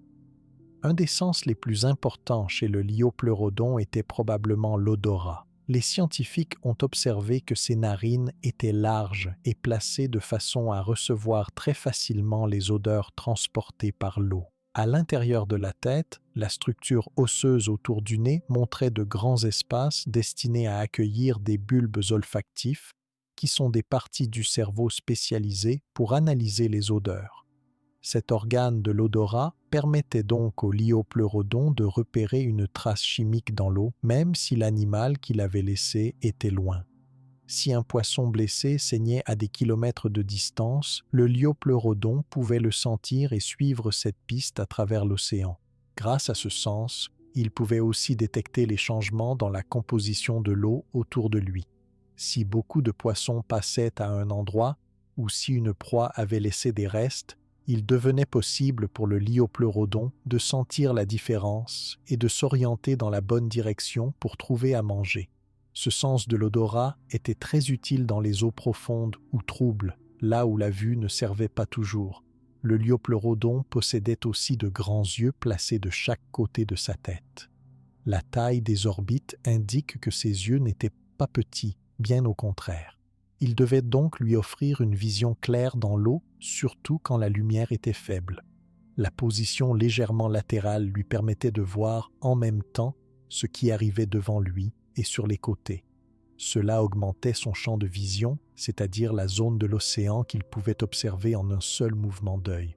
On pense que ses yeux étaient même bien adaptés à la vision sous-marine. À l'époque du Jurassique, la lumière ne pénétrait pas toujours très loin sous la surface de l'eau, mais le liopleurodon pouvait quand même repérer les formes, les ombres ou les mouvements de ses proies. Sa vue devait aussi servir à éviter les autres grands animaux et à trouver les lieux de chasse les plus prometteurs. La taille et la forme du nerf optique, le nerf qui relie les yeux au cerveau, montrent qu'il transmettait beaucoup d'informations. Grâce à cela, le liopleurodon était capable de réagir très rapidement s'il voyait un animal nager ou s'il détectait un mouvement suspect. Il pouvait regarder tout autour de lui en tournant la tête sans devoir se déplacer, ce qui diminuait les risques de rater une proie ou d'être surpris par un rival. L'ouïe du liopleurodon était aussi utile, même si on sait moins de choses à ce sujet. La structure des os du crâne au niveau des oreilles internes montre que le liopleurodon pouvait entendre des sons transmis par l'eau. Les vibrations produites par d'autres animaux, par des éclats de nageoires ou même par des cris de détresse passaient à travers son squelette et étaient perçues par l'oreille interne. Les chercheurs pensent que ce sens servait surtout à repérer des mouvements autour de lui. S'il n'entendait pas nettement, il pouvait au moins sentir des vibrations quand une proie ou un rival se déplaçait tout près. Le sens du toucher était probablement présent grâce à la peau de son museau et de ses nageoires. Les nerfs sous la peau pouvaient sentir la pression de l'eau, le contact avec un obstacle ou avec une proie. Si une ammonite était cachée dans du sable, un simple frôlement avec la bouche pouvait révéler sa présence avant de mordre. Le liopleurodon utilisait tous ses sens ensemble pour améliorer ses chances de succès. Quand il chassait dans des zones avec peu de lumière, il combinait sa vue, son odorat et son ouïe pour trouver la trace des animaux cachés. Parfois, il suivait longtemps une odeur jusqu'à atteindre une carcasse ou un poisson faible. D'autres fois, il patientait, observant autour de lui les ombres ou écoutant les sons faibles produits par des nageoires en mouvement. Les jeunes liopleurodons devaient apprendre à utiliser ces sens dès les premiers jours de leur vie. Dans la mer, chaque bruit, chaque odeur ou chaque mouvement pouvait signaler un danger ou une opportunité. Les petits cherchaient à imiter les adultes pour s'exercer à repérer la nourriture ou éviter les prédateurs. À mesure que le liopleurodon grandissait, sa capacité à détecter les proies devenait plus grande. Il pouvait suivre une piste sur de longues distances ou repérer un animal qui se cachait derrière des rochers ou au fond des algues. Lorsqu'il était adulte, il était capable de sentir des animaux blessés à plusieurs kilomètres autour de lui. Cela expliquait en partie pourquoi il pouvait survivre même si la nourriture était parfois rare. Il trouvait les proies qui échappaient à d'autres chasseurs moins bien équipés. L'odorat du liopleurodon pouvait aussi le guider vers des carcasses en décomposition ou vers des zones où beaucoup de poissons se rassemblaient pour pondre leurs œufs. Ces rassemblements étaient souvent accompagnés de changements chimiques dans l'eau que le prédateur savait reconnaître comme des signes de nourriture abondante. La bonne vue du liopleurodon lui permettait aussi de repérer les silhouettes des autres prédateurs qui s'approchaient trop près de son territoire. Dans ce cas, il pouvait éviter l'affrontement ou, au contraire, défendre sa zone préférée pour la chasse. Voir à la fois devant, sur les côtés et peut-être en bas facilitait la surveillance de son environnement pour chasser ou se protéger. Parfois, le liopleurodon devait rester immobile pour observer ou écouter. Il se servait alors de tout son corps pour capter les vibrations et les différences de température. Si l'eau bougeait autour de lui, ces petits changements étaient signalés par sa peau et ses muscles. Lors d'une chasse, il pouvait alors bouger soudainement, surprenant la proie qui n'avait rien entendu venir. Des études scientifiques ont été réalisées en comparant le crâne du liopleurodon avec celui d'autres reptiles marins et animaux actuels. Les résultats montrent que les capacités sensorielles du liopleurodon étaient au-dessus de la moyenne pour son époque. Chaque sens avait sa place et travaillait avec les autres. Le nerf olfactif, assez large dans la partie avant du cerveau, indique que l'odorat était aussi important que la vue et que l'ouïe. Chez beaucoup d'animaux marins d'aujourd'hui, l'odorat est déterminant pour survivre. Chez le liopleurodon, c'était probablement la même chose. Quand les conditions n'étaient pas bonnes pour voir, à cause de l'obscurité des profondeurs ou de la turbidité de l'eau, il se fiait à ce qu'il sentait et à ce qu'il entendait. Sa capacité à mélanger ses sens lui offrait une grande indépendance dans sa recherche de nourriture. Il n'était pas obligé d'attendre que les proies passent tout près. Il pouvait sentir leur arrivée, choisir le bon moment pour attaquer ou fuir rapidement devant un danger. Pour la reproduction, ses sens développés étaient aussi utiles. Pendant certaines périodes, les animaux de son espèce devaient repérer les partenaires et choisir le bon endroit pour pondre ou donner naissance aux petits. Les signaux chimiques dans l'eau, les sons particuliers ou les mouvements pouvaient servir pour communiquer à distance. Même si la langue du liopleurodon n'a pas laissé de traces fossiles, il est probable qu'elle aidait à ressentir certains goûts et à mieux évaluer la nourriture avant de l'avaler. Dans la bouche, des nerfs spécialisés pouvaient détecter la température d'une proie ou sa composition. Grâce à la finesse de ses sens, le liopleurodon pouvait aussi éviter certains dangers. Si un autre grand prédateur approchait, il le sentait à l'avance et pouvait changer de direction ou plonger en profondeur. Sa survie dépendait donc autant de ses grandes capacités physiques que de ses sens très perfectionnés. Les jeunes, plus vulnérables, survivaient surtout grâce à un bon développement de leurs sens. Ils réagissaient vite à chaque mouvement autour d'eux, cherchaient toujours à sentir la présence d'un danger et restaient discrets pour ne pas attirer l'attention. Pendant les premières années, cette vigilance était nécessaire car ils risquaient d'être attrapés par d'autres animaux ou même par des adultes. En vieillissant, le liopleurodon perfectionnait l'utilisation de ses sens. Il apprenait à suivre des pistes plus complexes, à reconnaître des odeurs différentes et à écouter les sons caractéristiques produits lors des chasses ou pendant les combats entre grands reptiles marins. Son cerveau gardait en mémoire toutes ces expériences, ce qui facilitait la chasse plus tard. Le liopleurodon utilisait aussi ses sens pour se diriger dans l'océan. Il savait reconnaître certains repères comme des roches, des forêts sous-marines ou des zones riches en nourriture. Grâce à sa mémoire et à sa capacité à reconnaître des odeurs, il pouvait revenir aux endroits où la chasse avait été bonne par le passé. Dans les océans du Jurassique, les conditions changèrent souvent: température, salinité, courant. Tous ces paramètres étaient perçus grâce au sens de cet animal marin exceptionnel. Il pouvait détecter un changement d'eau froide, reconnaître l'approche d'un courant riche en proie ou éviter les zones trop pauvres en nourriture. À chaque instant, le liopleurodon devait prendre des décisions en fonction de ce qu'il ressentait dans la mer. Chaque odeur, chaque vibration, chaque différence de lumière guidait ses choix. Se fier à ses sens était la meilleure garantie de réussite et de survie pour cet immense prédateur des mers anciennes. Avec de telles capacités, le liopleurodon pouvait profiter pleinement de tous les avantages de son environnement marin, mais il devait aussi apprendre à occuper les bons endroits pour trouver de la nourriture et échapper au danger. Quand il choisissait où vivre dans la mer, c'était souvent parce qu'il avait repéré des indices favorables grâce à ses sens. Abondance de poissons, proies faciles à chasser, ou zones sûres pour se reposer ou élever les petits. La perception de l'océan à travers ses sens guidait donc toute l'organisation de sa vie dans l'eau.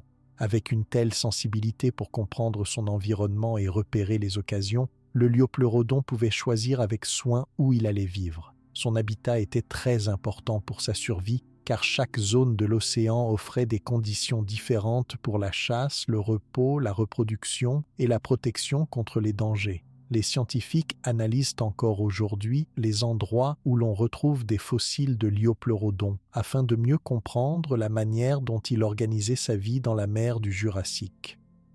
Le liopleurodon préférait les mers peu profondes, là où la lumière passait plus facilement à travers l'eau et où la nourriture était souvent plus abondante. Dans ces régions, on trouvait de longues plages sous-marines, des fonds couverts de sable, de cailloux ou d'algues, et parfois des récifs remplis de poissons, de coquillages et de petits animaux que le liopleurodon pouvait chasser. Les fossiles découverts en Angleterre, en France et en Allemagne montrent que ces animaux vivaient le plus souvent dans ce genre de mer peu profonde, parfois proche des anciennes côtes. Le fond marin de ces mers était très varié. Il y avait des zones plates couvertes de boue, des collines de sable, ainsi que des forêts d'algues qui servaient de refuge à beaucoup de petites proies. Ces environnements offraient de nombreux endroits où se cacher pour les jeunes, mais aussi des coins parfaits pour attendre tranquillement le passage d'un poisson géant ou d'un banc d'ammonites. Le liopleurodon pouvait se camoufler parmi les algues ou rester immobile sur le fond en surveillant tout ce qui bougeait autour de lui. Cependant, le liopleurodon ne restait pas toujours au même endroit toute sa vie. Sa morphologie et sa capacité à nager de longues distances lui permettaient de parcourir de vastes territoires marins. Selon la saison, la quantité de nourriture, les dangers ou la nécessité de trouver un partenaire, il pouvait quitter sa zone habituelle et explorer d'autres parties de la mer. Les traces fossiles indiquent que certains individus ont parcouru de grandes distances, passant d'une région à l'autre, ce qui montre une grande capacité d'adaptation à différents habitats. Quand la mer devenait trop pauvre en proie ou trop dangereuse à cause de la présence de nombreux concurrents, le liopleurodon cherchait ailleurs. son odorat très développé et sa mémoire des lieux lui permettaient de revenir vers les meilleurs coins. Il visitait parfois de nouveaux endroits plus profonds, surtout quand il devait trouver de grandes proies ou échapper à un risque.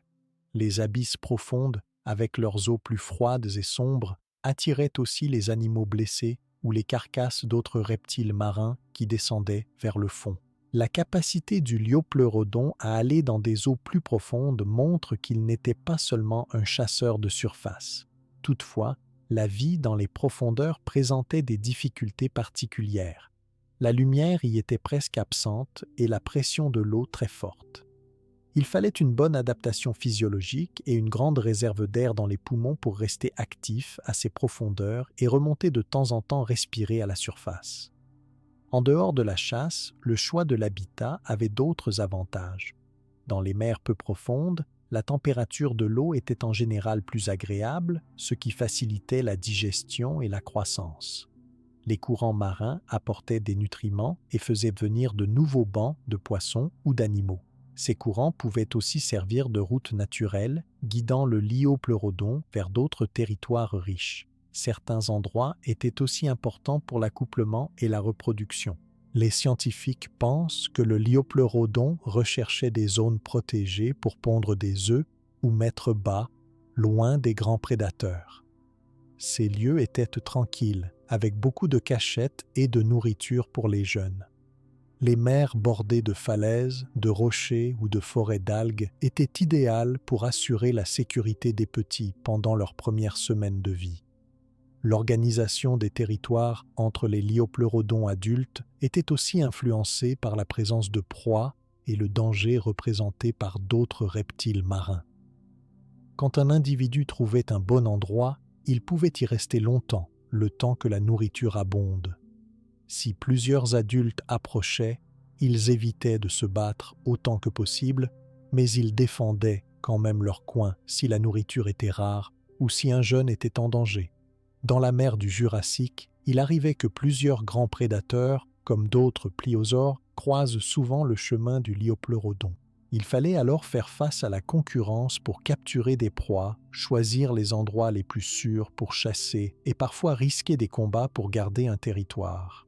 Les marques visibles sur certains fossiles prouvent l'existence de coups, de morsures et même de fractures guéries durant la vie de ces animaux, signes de bataille pour l'habitat ou la nourriture.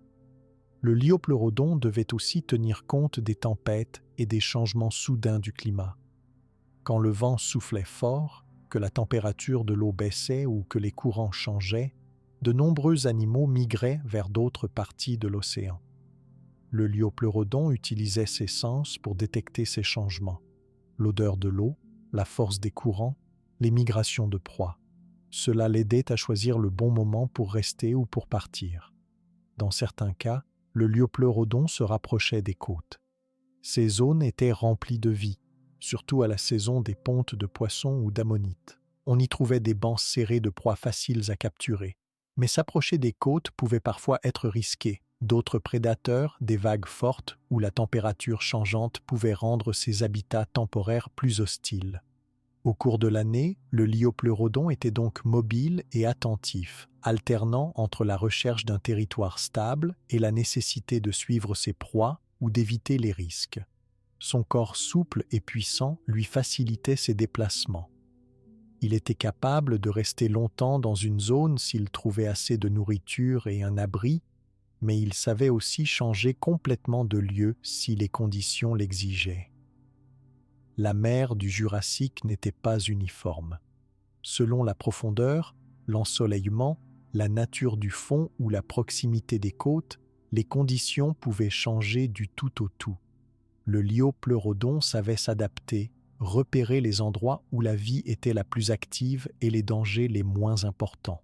Quand il atteignait un âge avancé, il avait exploré de nombreux territoires et connaissait déjà les meilleurs coins pour chasser, se cacher ou se reproduire. Pour les jeunes, l'habitat était encore plus décisif. Ils devaient trouver des zones cachées pour éviter d'être mangés par d'autres prédateurs ou même par des adultes de leur espèce. Les petits restaient souvent près des algues, dans les creux de rochers ou au fond des eaux peu profondes, là où ils avaient le plus de chances de survivre en attendant de devenir grands. La manière d'occuper l'espace dans la mer dépendait aussi de la taille du liopleurodon. Les individus les plus robustes n'avaient pas peur d'aller dans les zones plus ouvertes, même si cela voulait dire affronter d'autres carnivores ou prendre des risques. Les plus jeunes ou les plus faibles restaient prudents, surveillant toujours les alentours et cherchant à éviter les rencontres dangereuses. La reproduction modifiait parfois les habitudes d'habitat. Pour protéger les petits, les femelles cherchèrent des lieux calmes, loin de la circulation des grands prédateurs. Elles utilisaient parfois les mêmes coins d'année en année, guidées par leur mémoire des lieux sûrs. Les fossiles et les sédiments retrouvés par les chercheurs fournissent beaucoup d'informations sur ces anciennes mers. En étudiant la composition de la roche, la façon dont les couches se sont formées, les coquilles fossilisées et les restes d'animaux marins, ils reconstituent les paysages et les climats de l'époque. Cela montre combien la mer pouvait changer en peu de temps. Les profondeurs pouvaient s'ouvrir ou se remplir, les côtes bouger et certains animaux apparaître ou disparaître au fil des millénaires. L'étude des milieux où vivaient les liopleurodons révèle aussi la diversité des proies et des voisins qu'ils pouvaient rencontrer. Les récifs abritèrent des poissons de toute taille, des coquillages, des ammonites et même des calmars. Les zones proches des fonds vaseux attiraient des créatures lentes, parfaites pour les jeunes liopleurodons. Les endroits profonds étaient pleins de mystères, mais aussi de grands animaux blessés ou de carcasses à partager. De temps en temps, il était possible que plusieurs liopleurodons se rassemblent à proximité sans forcément vivre ensemble. L'attirance pour un endroit riche en proies, pour une zone de reproduction ou pour un espace sécurisé pouvait expliquer ces regroupements. Mais la plupart du temps, chaque individu vivait de façon autonome, organisant sa journée selon la recherche de nourriture, le besoin de repos ou la nécessité de se déplacer. Même si son territoire pouvait changer souvent, le liopleurodon restait toujours lié à la mer, jamais à la terre ferme. Il respirait l'air à la surface avant de replonger, mais il passait tout son temps entre le fond et les couches supérieures de l'océan. Les conditions de vie, comme la température, la profondeur et la quantité de lumière, décidaient du meilleur endroit à occuper au fil des heures et des saisons.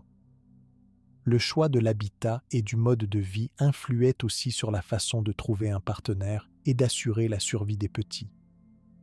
Si les adultes savaient choisir les zones où se reproduire et protéger leurs descendants, la population de liopleurodons pouvait rester stable et traverser les nombreux changements de l'océan Jurassique. Tout au long de son existence, le liopleurodon adaptait son mode de vie à son environnement. Il bougeait beaucoup, restait attentif aux changements, explorait de nouveaux territoires et utilisait chaque recoin de la mer à son avantage. Ces habitudes étaient essentielles pour survivre, mais elles devenaient encore plus importantes lorsqu'il s'agissait d'assurer l'avenir de l'espèce, en donnant naissance à des petits et en les protégeant pendant les premiers moments de leur vie fragile dans ce grand monde aquatique. Assurer la survie de leur espèce était aussi une part importante dans la vie des liopleurodons. Ce grand reptile marin devait non seulement trouver suffisamment de nourriture et des lieux adaptés, mais il devait aussi se reproduire afin que de nouveaux petits puissent naître et grandir dans le vaste océan du Jurassique. Pourtant, les chercheurs n'ont jamais observé directement la façon dont les liopleurodons se reproduisaient. Aucun humain n'a pu voir ces animaux vivants et les fossiles donnent seulement des indices. Malgré cela, il est possible de reconstituer certains détails grâce aux autres espèces proches, à l'analyse de leurs os et aux traces retrouvées dans les sédiments. Il existe deux théories principales sur la reproduction chez le liopleurodon.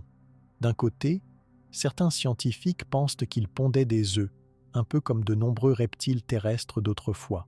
D'un autre côté, certains estiment qu'il mettait au monde des petits déjà formés, déjà vivants et capables de nager dès la naissance. Les fossiles n'ont jamais révélé de nid, d'œufs attribués à cette espèce ou de coquilles fossilisées dans les restes connus, ce qui fait que le mystère reste entier. Si le liopleurodon pondait des œufs, il aurait dû quitter la mer, au moins partiellement. pour aller les déposer sur un rivage ou une plage isolée. Cependant, la forme de son corps, sans pattes adaptées à la marche, fait penser que ce scénario était très difficile. Il aurait eu beaucoup de mal à sortir de l'eau et à survivre sur la terre ferme assez longtemps pour pondre. Pour cette raison, la majorité des chercheurs penchent plutôt pour l'autre hypothèse. La deuxième hypothèse suppose que le Liopleurodon mettait bas des petits entièrement formés dans l'eau, ce qu'on appelle la viviparité. Cette méthode existe chez certains reptiles marins d'autres familles du Jurassique, comme les ichthyosaures. Ces animaux donnaient naissance à des petits prés à nager dès les premiers instants. Chez le Liopleurodon, ce mode de reproduction permettait d'éviter les dangers de la terre ferme et protégeait mieux les nouveau-nés contre de nombreux prédateurs terrestres. Les jeunes Liopleurodons naissaient alors dans la mer, en général dans une zone calme, peu profonde, loin des grands courants et des prédateurs dangereux.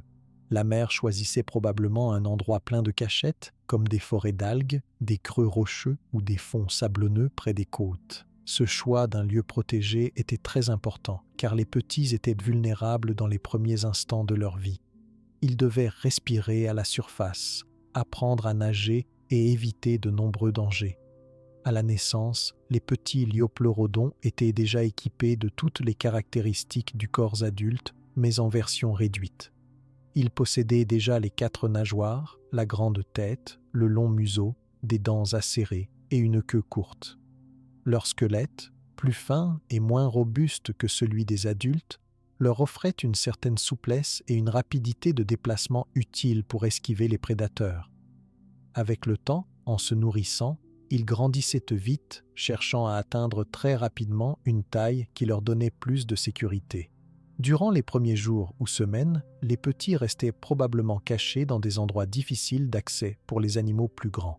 Ils évitaient les zones ouvertes où la visibilité était trop grande, car certains adultes, parfois même des Liopleurodons plus âgés, pouvaient représenter une menace. Les adultes ne prenaient en général pas soin des petits après la naissance. Dès les premiers instants, les jeunes devaient se débrouiller seuls, apprendre à chasser, respirer et se cacher.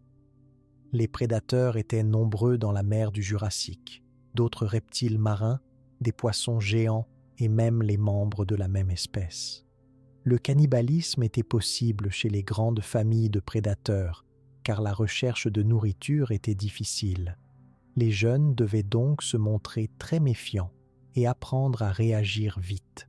Leur corps, léger et flexible, leur donnait une meilleure chance d'évasion face à un danger soudain. Au fil des jours, les petits exploraient peu à peu les environs, observaient le comportement des autres animaux et imitaient les mouvements utiles à la chasse ou à la fuite. Ils se nourrissaient d'abord de petites proies faciles à attraper. Jeunes poissons, petites ammonites, mollusques, puis augmentaient la taille de leurs victimes en même temps qu'ils grandissaient. Leur croissance était rapide, mais pas sans danger. Beaucoup de jeunes Liopleurodons n'atteignaient jamais l'âge adulte, victimes des nombreux risques de la mer. Seuls les plus prudents, les plus rapides ou les mieux cachés survivaient. Les études sur les os de jeunes Liopleurodons montrent des marques de blessures, parfois des fractures ayant cicatrisé et même des traces de morsures. Cela signifie qu'ils vivaient dans un environnement rude, où la violence était fréquente et où chaque rencontre pouvait être dangereuse. Les restes fossilisés de juvéniles sont rares, car la plupart disparaissaient très tôt. C'est la raison pour laquelle les populations de Liopleurodons restaient équilibrées malgré la grande taille des adultes et leur domination dans l'océan. La reproduction devait donc être un moment très important pour toute l'espèce. Les adultes cherchaient à rejoindre des zones spéciales, moins exposées, parfois bordées d'algues ou de récifs, pour mettre au monde les petits dans la plus grande sécurité possible. Il est probable que le choix de la saison et de la région se faisait en fonction de la température de l'eau, de la présence de proies et du calme des lieux. Les rassemblements de plusieurs femelles à la même période auraient pu accroître la sécurité collective, même sans réel lien social entre elles. On ne sait pas combien de petits une femelle Liopleurodon pouvait mettre au monde en une seule fois. Il est possible qu'il y ait eu plusieurs jeunes par portée pour augmenter leurs chances de survie. Les scientifiques comparent souvent aux autres reptiles marins qui produisaient entre 1 et une dizaine de petits par naissance. Après la mise bas, la mer s'éloignait, laissant les nouveau-nés commencer seuls leur vie. L'endroit choisi pour la naissance avait aussi de l'importance pour la nourriture. Les zones riches en petits poissons, en mollusques et en abris donnaient aux jeunes toutes les chances de croître rapidement. Parce qu'ils étaient seuls dès le début, ils devaient apprendre à utiliser leur sens très vite, repérer la nourriture, détecter un ennemi ou réagir en cas de mouvement soudain dans l'eau. La croissance du liopleurodon était rapide dans les premières années. Grâce à une alimentation abondante et à une activité physique constante, il gagnait beaucoup de centimètres en quelques mois. Les os grandissaient, s'épaississaient, les muscles se renforçaient et les dents s'aiguisaient de plus en plus. En général, plus un jeune atteignait vite une taille imposante, meilleures étaient ses chances d'éviter les prédateurs et de devenir, à son tour, un grand chasseur adulte. Les années les plus dures étaient sans doute les toutes premières. Le froid, la faim, les ennemis et la concurrence limitaient la survie. Mais dès que le liopleurodon avait atteint plusieurs mètres de long, il pouvait s'éloigner davantage des zones côtières, tenter de chasser des proies de plus en plus grandes et affronter la pleine mer. Les adultes n'avaient plus de prédateurs naturels, sauf d'autres très grands reptiles marins. Ils pouvaient alors parcourir de grandes distances et profiter de tous les territoires utiles à la chasse et à la survie. Certains indices dans les os montrent aussi que la croissance pouvait ralentir une fois l'âge adulte atteint. Le squelette devenait alors plus solide, les muscles plus volumineux et la maturité sexuelle arrivait. Les adultes cherchaient alors leur propre territoire, évitaient les autres grands prédateurs et se préparaient à leur tour à se reproduire. La façon dont les liopleurodons choisissaient leurs partenaires reste mystérieuse. Aucune trace de parade ou de rituel n'a été retrouvée. Les contacts devaient se faire dans l'eau, par odeur, par son ou par signaux visuels. Une fois la saison des naissances terminée, chaque adulte retournait à sa vie solitaire ou quasi-solitaire, reprenant ses habitudes de chasse, de déplacement et de surveillance de son territoire. Le cycle de la vie des liopleurodons était donc marqué par une reproduction à la fois dangereuse et essentielle. Pour l'espèce, seule une minorité de petits parvenait à survivre, grandir puis se reproduire à son tour. Cette sélection naturelle assurait la solidité et l'adaptation des animaux aux conditions difficiles du Jurassique. Les fossiles prouvent que, malgré toutes ces difficultés, le liopleurodon est resté durant de nombreux millions d'années un des plus grands et plus puissants prédateurs marins de son temps. Le mystère sur certains détails de la reproduction laisse encore la place à la découverte. Chaque nouveau fossile, chaque nouvel indice dans les couches de sédiments ou dans l'analyse des squelettes aide les scientifiques à mieux comprendre comment ces jeunes reptiles marins parvenaient à survivre. Cette part inconnue rappelle que la nature a parfois des solutions imprévues pour protéger ces espèces et assurer leur survie, même dans les environnements les plus exigeants. Comprendre comment les jeunes liopleurodons luttaient pour grandir sans protection parentale permet aussi de mieux saisir leur importance dans la chaîne alimentaire du Jurassique.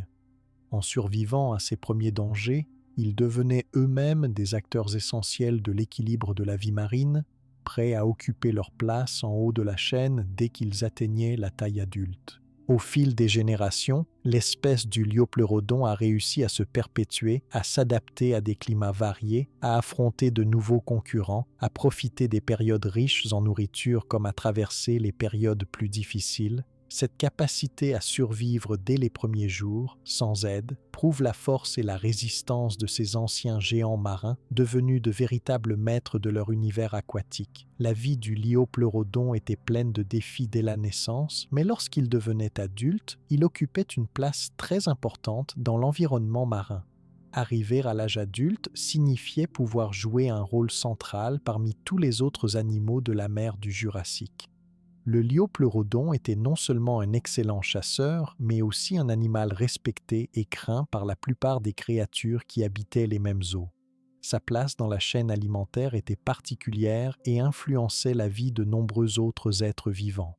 Dans les mers du Jurassique, la chaîne alimentaire était un système très structuré. À la base de cette organisation, il y avait les petites proies, comme les poissons, les ammonites, les bélemnites et divers animaux minuscules présents dans l'eau. Ces animaux étaient mangés par de plus grands comme les gros poissons ou certains reptiles marins. Le liopleurodon, lui, était positionné tout en haut. Il était un super prédateur. Être au sommet de la chaîne alimentaire veut dire qu'un animal possède très peu d'ennemis naturels. Aucun autre animal ne le chasse régulièrement une fois adulte. Le liopleurodon pouvait capturer la plupart des êtres vivants autour de lui. Poissons de taille moyenne ou grande, mollusques marins protégés par une coquille dure, autres reptiles marins parfois plus petits ou affaiblis, et même d'autres liopleurodons plus jeunes ou blessés. Les traces fossiles le prouvent, avec des morsures sur divers types de squelettes retrouvés ensemble, parfois très loin de la côte. Cette domination n'était pas obtenue sans effort. Pour rester au sommet, le liopleurodon devait concurrencer d'autres animaux puissants comme les pliosaures apparentés, les grands ichthyosaures ou certains requins primaires qui partageaient le même territoire. Chacun cherchait à chasser, nourrir sa famille ou défendre son espace vital. Les combats étaient parfois inévitables et chaque victoire ou défaite pouvait influer sur la sécurité quotidienne de chaque individu. L'un des avantages du liopleurodon, ce qui le maintenait dans sa position dominante, était l'ensemble de ses caractéristiques physiques. Mâchoire très puissante, morsure capable de percer des os épais ou de découper des morceaux de proie résistantes, nageoire forte pour se déplacer brusquement, corps massif pour impressionner et repousser les adversaires. À tout moment, il était prêt à se battre ou à s'échapper si un danger se présentait. Les habitudes alimentaires du liopleurodon lui permettaient de varier sa nourriture. Il n'attendait pas toujours d'attraper une seule proie géante. Il savait profiter des bancs de poissons ou des migrations de mollusques. Il trouvait aussi des carcasses abandonnées par d'autres chasseurs. Sa capacité à tirer parti de nombreux types de nourriture assurait sa survie même lorsqu'il y avait moins de proies disponibles ou durant les changements de saison. Le cannibalisme jouait aussi un rôle dans la chaîne alimentaire. Les adultes plus grands pouvaient parfois manger des jeunes ou se battre contre d'autres individus blessés. Cela limitait le nombre d'adultes concurrents et obligeait les jeunes à être rapides, prudents et efficaces dès le plus jeune âge. Malgré sa domination, le liopleurodon n'était pas totalement à l'abri de la menace. De rares fois, des combats entre grands prédateurs pouvaient blesser ou tuer même les animaux adultes. Certains grands pliosaures pouvaient se montrer aussi forts ou plus agressifs encore. Les fossiles retrouvés avec des traces de fractures guéries ou d'os brisés montrent que la vie était rude et qu'un seul accident pouvait éliminer un individu du sommet de la chaîne alimentaire. Le liopleurodon participait aussi à la régulation des populations marines. En chassant les proies malades, blessées ou trop nombreuses, il aidait à maintenir un bon équilibre entre les espèces. Cette sélection naturelle profitait à tout l'écosystème car elle empêchait la surpopulation et favorisait le remplacement des individus faibles par des plus résistants. Le territoire du liopleurodon était assez vaste. Il déplaçait beaucoup, traversait de longues distances pour suivre les migrations de proies ou trouver des zones plus riches en nourriture. Il connaissait bien son environnement et pouvait reconnaître les odeurs ou les vibrations de certains groupes d'animaux à plusieurs kilomètres de distance.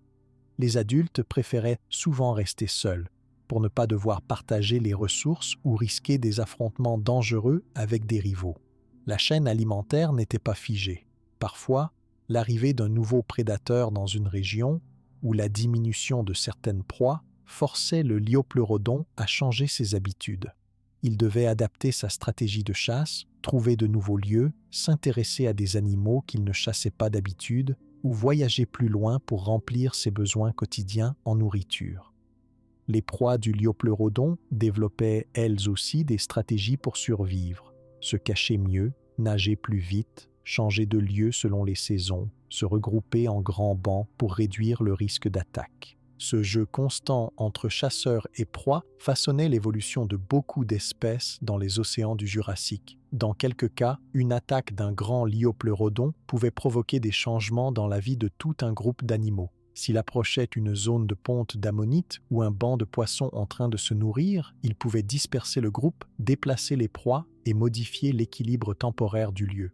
Son arrivée était souvent synonyme de danger immédiat pour beaucoup d'autres animaux. Le rôle du liopleurodon comme superprédateur influençait aussi la répartition des autres grands carnivores marins.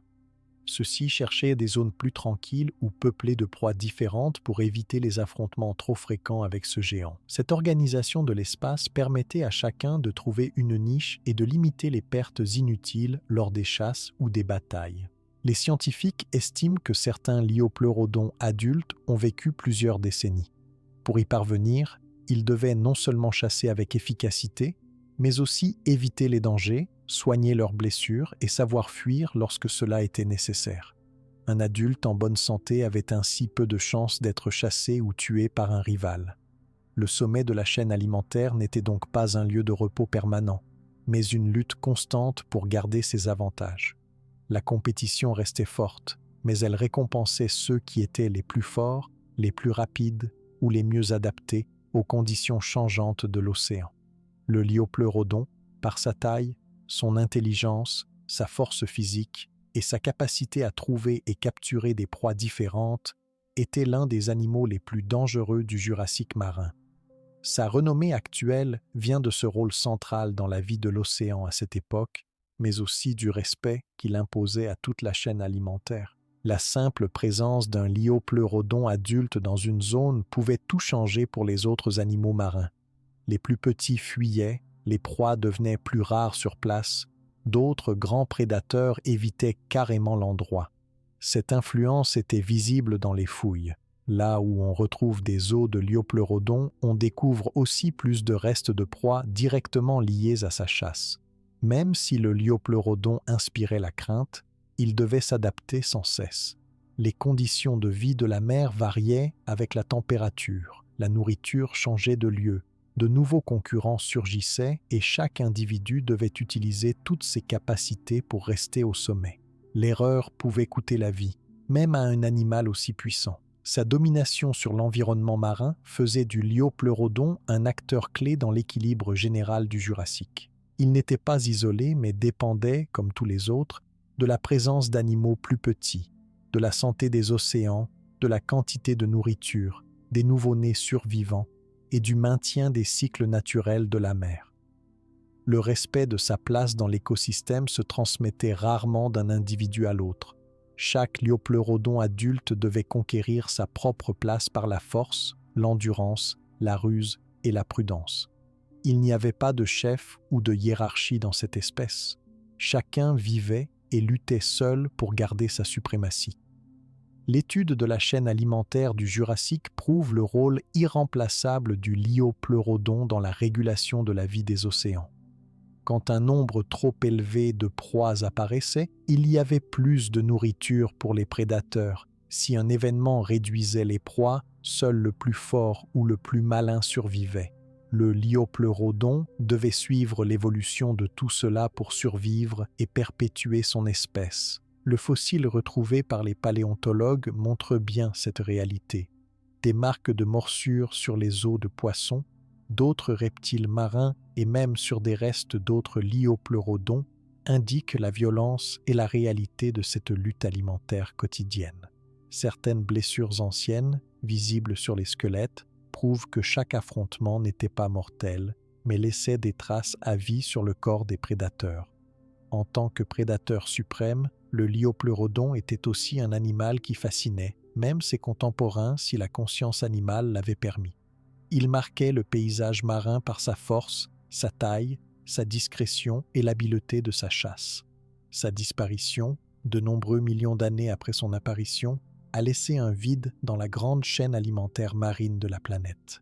En comprenant ce rôle si important, on réalise que la vie du liopleurodon était pleine de défis et de dangers, mais aussi qu'il a marqué à jamais l'histoire du monde marin préhistorique. Son souvenir reste aujourd'hui vivant grâce aux fossiles, aux études des scientifiques, ainsi qu'à la fascination de ceux qui rêvent de comprendre les géants de l'époque des dinosaures et les secrets de leur règne disparu il y a très longtemps dans les profondeurs de l'océan. Même après la disparition du liopleurodon il y a des millions d'années, sa présence continue de marquer l'histoire de la Terre. Aujourd'hui, il n'est plus possible de rencontrer ce géant marin dans les océans. Pourtant, le souvenir du liopleurodon reste vivant grâce au travail des scientifiques. à la découverte de fossiles, aux expositions dans les musées, aux livres, aux documentaires et à la curiosité de toutes les générations. Son héritage, celui d'un des plus grands prédateurs de l'histoire, fascine encore petits et grands. La découverte des premiers fossiles de Liopleurodon a eu lieu il y a près de 2 siècles, en Europe, dans les carrières et les falaises de la France, de l'Angleterre, de l'Allemagne et d'autres pays voisins. Chaque fossile retrouvé, quelle que soit sa taille, était examiné avec beaucoup d'attention.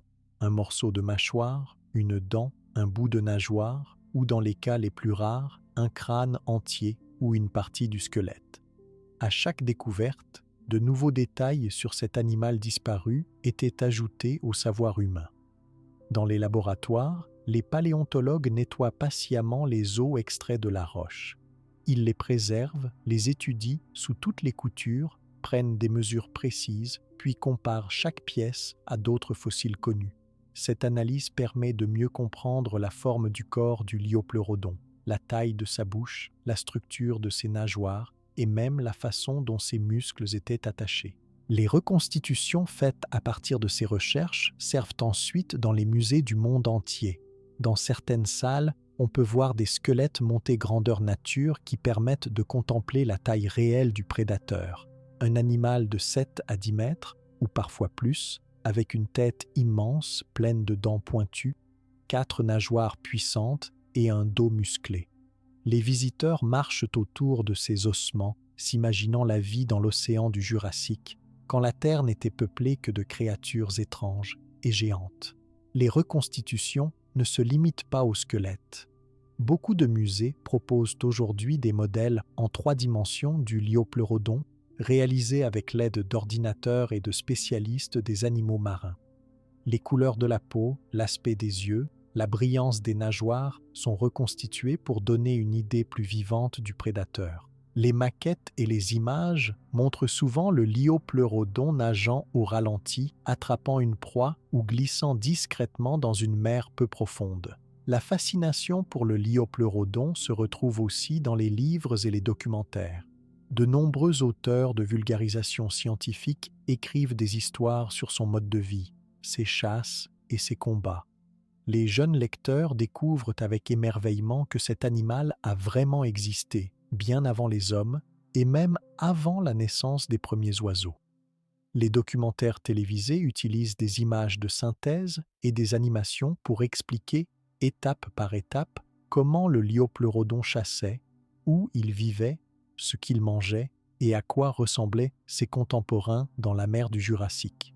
En dehors des livres et des films, le Liopleurodon est devenu une figure populaire dans les jeux pour enfants, les jouets, les illustrations des albums sur la préhistoire et même dans l'imaginaire collectif. Beaucoup de personnes, quand elles pensent aux grands reptiles marins, imaginent la forme impressionnante du Liopleurodon, silhouette longue, grande tête, mâchoires armées de dents, nageoires larges capables de trancher l'eau avec force.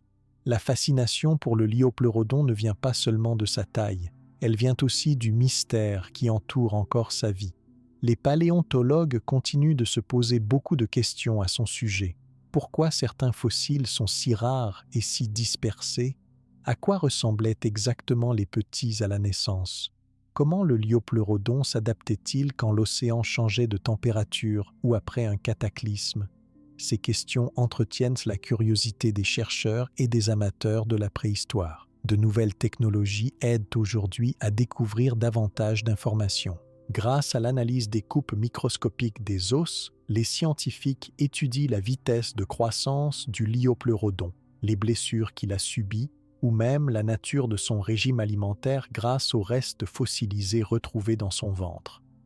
Les scanners en 3 dimensions donnent accès aux détails cachés du crâne, des dents ou des articulations. Le travail d'équipe entre chercheurs de différents pays et de différentes disciplines, spécialistes des os, des muscles, du climat du Jurassique, des sédiments et des fossiles marins, permet de réunir chaque pièce du puzzle et d'améliorer sans cesse la compréhension de cet animal mystérieux.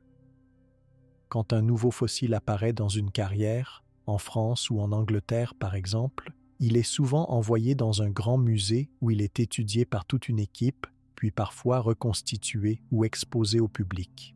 Certaines expositions temporaires sont consacrées uniquement au monde du Jurassique marin. On y montre des reconstitutions de scènes de chasse, des comparaisons entre différents prédateurs et des explications pédagogiques accessibles à tous. Les enfants peuvent toucher des modèles, observer au microscope des morceaux de coquilles fossiles ou dessiner leur propre version du Liopleurodon. Ces moments donnent envie d'en savoir plus sur l'histoire de la Terre et sur le métier de paléontologue. Le Liopleurodon est aussi étudié par les scientifiques pour mieux comprendre l'évolution des espèces. Il n'était pas le seul prédateur marin de son époque. D'autres animaux imposants vivaient au même moment, mais il a marqué les esprits par sa taille, sa force, sa mâchoire et sa capacité à s'adapter à un monde difficile. Connaître son histoire, ses succès et ses échecs, permet de mieux comprendre pourquoi certaines espèces disparaissent tandis que d'autres survivent, selon les changements du climat, de l'océan et de la vie sur la planète. Le rôle du Liopleurodon dans l'imaginaire collectif s'élargit aussi grâce à l'art et à la littérature. Les peintres illustrent les grands prédateurs marins en pleine poursuite, les écrivains créent des histoires autour des fossiles retrouvés, les poètes parlent de l'infini des mers anciennes. La musique, la danse, le théâtre évoquent parfois, dans des œuvres pour enfants, la puissance tranquille du Liopleurodon nageant dans l'océan Jurassique. Les découvertes sur le Liopleurodon continuent d'inspirer de nouvelles recherches sur la biodiversité, la géologie, le climat passé et la formation des continents. Chaque fois qu'un fossile est trouvé, chaque fois qu'un os est analysé à l'aide de nouveaux outils, la science progresse. Apprendre que la vie sur Terre a été aussi diverse, aussi créative, aussi pleine de surprises aide à mieux respecter la nature d'aujourd'hui et les mers actuelles. Dans de nombreux pays, des ateliers pédagogiques proposent aux enfants de comprendre comment les fossiles sont extraits, nettoyés, étudiés et exposés. Ils peuvent manipuler des moulages, observer au microscope les os d'animaux disparus ou jouer à reconstituer le squelette d'un Liopleurodon. Ces activités montrent que l'apprentissage de la science commence très tôt, simplement en s'émerveillant devant un morceau d'os vieux de 160 millions d'années. Le Liopleurodon fait aussi partie des programmes de vulgarisation scientifique à la télévision, à la radio et sur Internet. Les scientifiques expliquent, avec des mots simples, comment on passe de la découverte d'un fossile à la reconstitution de la vie d'un reptile marin. Ils montrent aux spectateurs comment lire une marque sur un os peut révéler une bataille, une blessure ou la façon dont l'animal se nourrissait. Ce partage des connaissances aide chacun à se sentir plus proche du passé lointain de notre planète. Les festivals de la préhistoire proposent, dans certaines villes, des expositions itinérantes. Les publicités présentent souvent le Liopleurodon comme un géant marin, une sorte de roi de la mer disparu, et cette image attire des milliers de visiteurs qui viennent voir les restes fossilisés en vrai. Le bouche à oreille, les réseaux sociaux, les photos et les vidéos contribuent à faire connaître cet animal à une nouvelle génération, dans le monde entier. La science continue de progresser et de nouvelles théories apparaissent parfois sur la vie, la disparition ou les habitudes du Liopleurodon. Les chercheurs publient des articles, participent à des conférences, échangent avec d'autres spécialistes et présentent leurs résultats dans des revues pour permettre à tous de suivre l'évolution des connaissances. Le public reste attentif aux nouveautés, heureux d'apprendre qu'un nouveau fossile de Liopleurodon a été trouvé ou qu'une équipe a réussi à mieux comprendre sa façon de nager ou de se reproduire. Cette fascination reste forte parce que le Liopleurodon symbolise l'extraordinaire diversité de la Terre il y a très longtemps. Il rappelle que les océans étaient remplis d'animaux souvent inconnus, de prédateurs puissants, de créatures étranges et de mystères non résolus. L'histoire du Liopleurodon encourage à poursuivre la recherche, à préserver les sites de fouilles fossiles, à protéger la planète et à transmettre la passion de découvrir ce qui s'est passé avant l'arrivée de l'être humain. L'intérêt pour le Liopleurodon a aussi permis de renforcer la collaboration entre les musées, les universités, les écoles et les familles. Des sorties scolaires sont organisées pour visiter les expositions. Des concours de dessin célèbrent les animaux disparus et certains enfants commencent à rêver de devenir paléontologues après avoir vu le squelette géant du liopleurodon. À travers tout cela, le liopleurodon garde son pouvoir d'émerveillement. Il nous rappelle que chaque découverte de la nature peut changer notre regard sur le monde et que les mystères enfouis dans la pierre attendent encore d'être révélés. Sa silhouette continue de hanter notre imaginaire, le grand prédateur des temps anciens, silencieux mais puissant, disparu depuis des millions d'années, mais toujours présent dans la mémoire collective. L'étude du liopleurodon reste au cœur de l'exploration scientifique. Chaque année, de nouveaux outils, de nouvelles méthodes d'examen, de nouveaux sites de fouilles viennent enrichir nos connaissances. La curiosité humaine, la patience des chercheurs, l'enthousiasme des enfants et l'admiration du public contribuent tous à perpétuer la légende de ce grand chasseur marin. Le liopleurodon n'est pas simplement un animal disparu. Il participe maintenant à la grande aventure du savoir humain, à la compréhension de l'histoire de la vie sur Terre et à la découverte continuelle des trésors cachés dans les roches du passé. Grâce à lui, c'est tout un monde perdu qui s'offre à notre regard, plein d'enseignements sur le passé, de leçons pour le présent et de rêves pour l'avenir.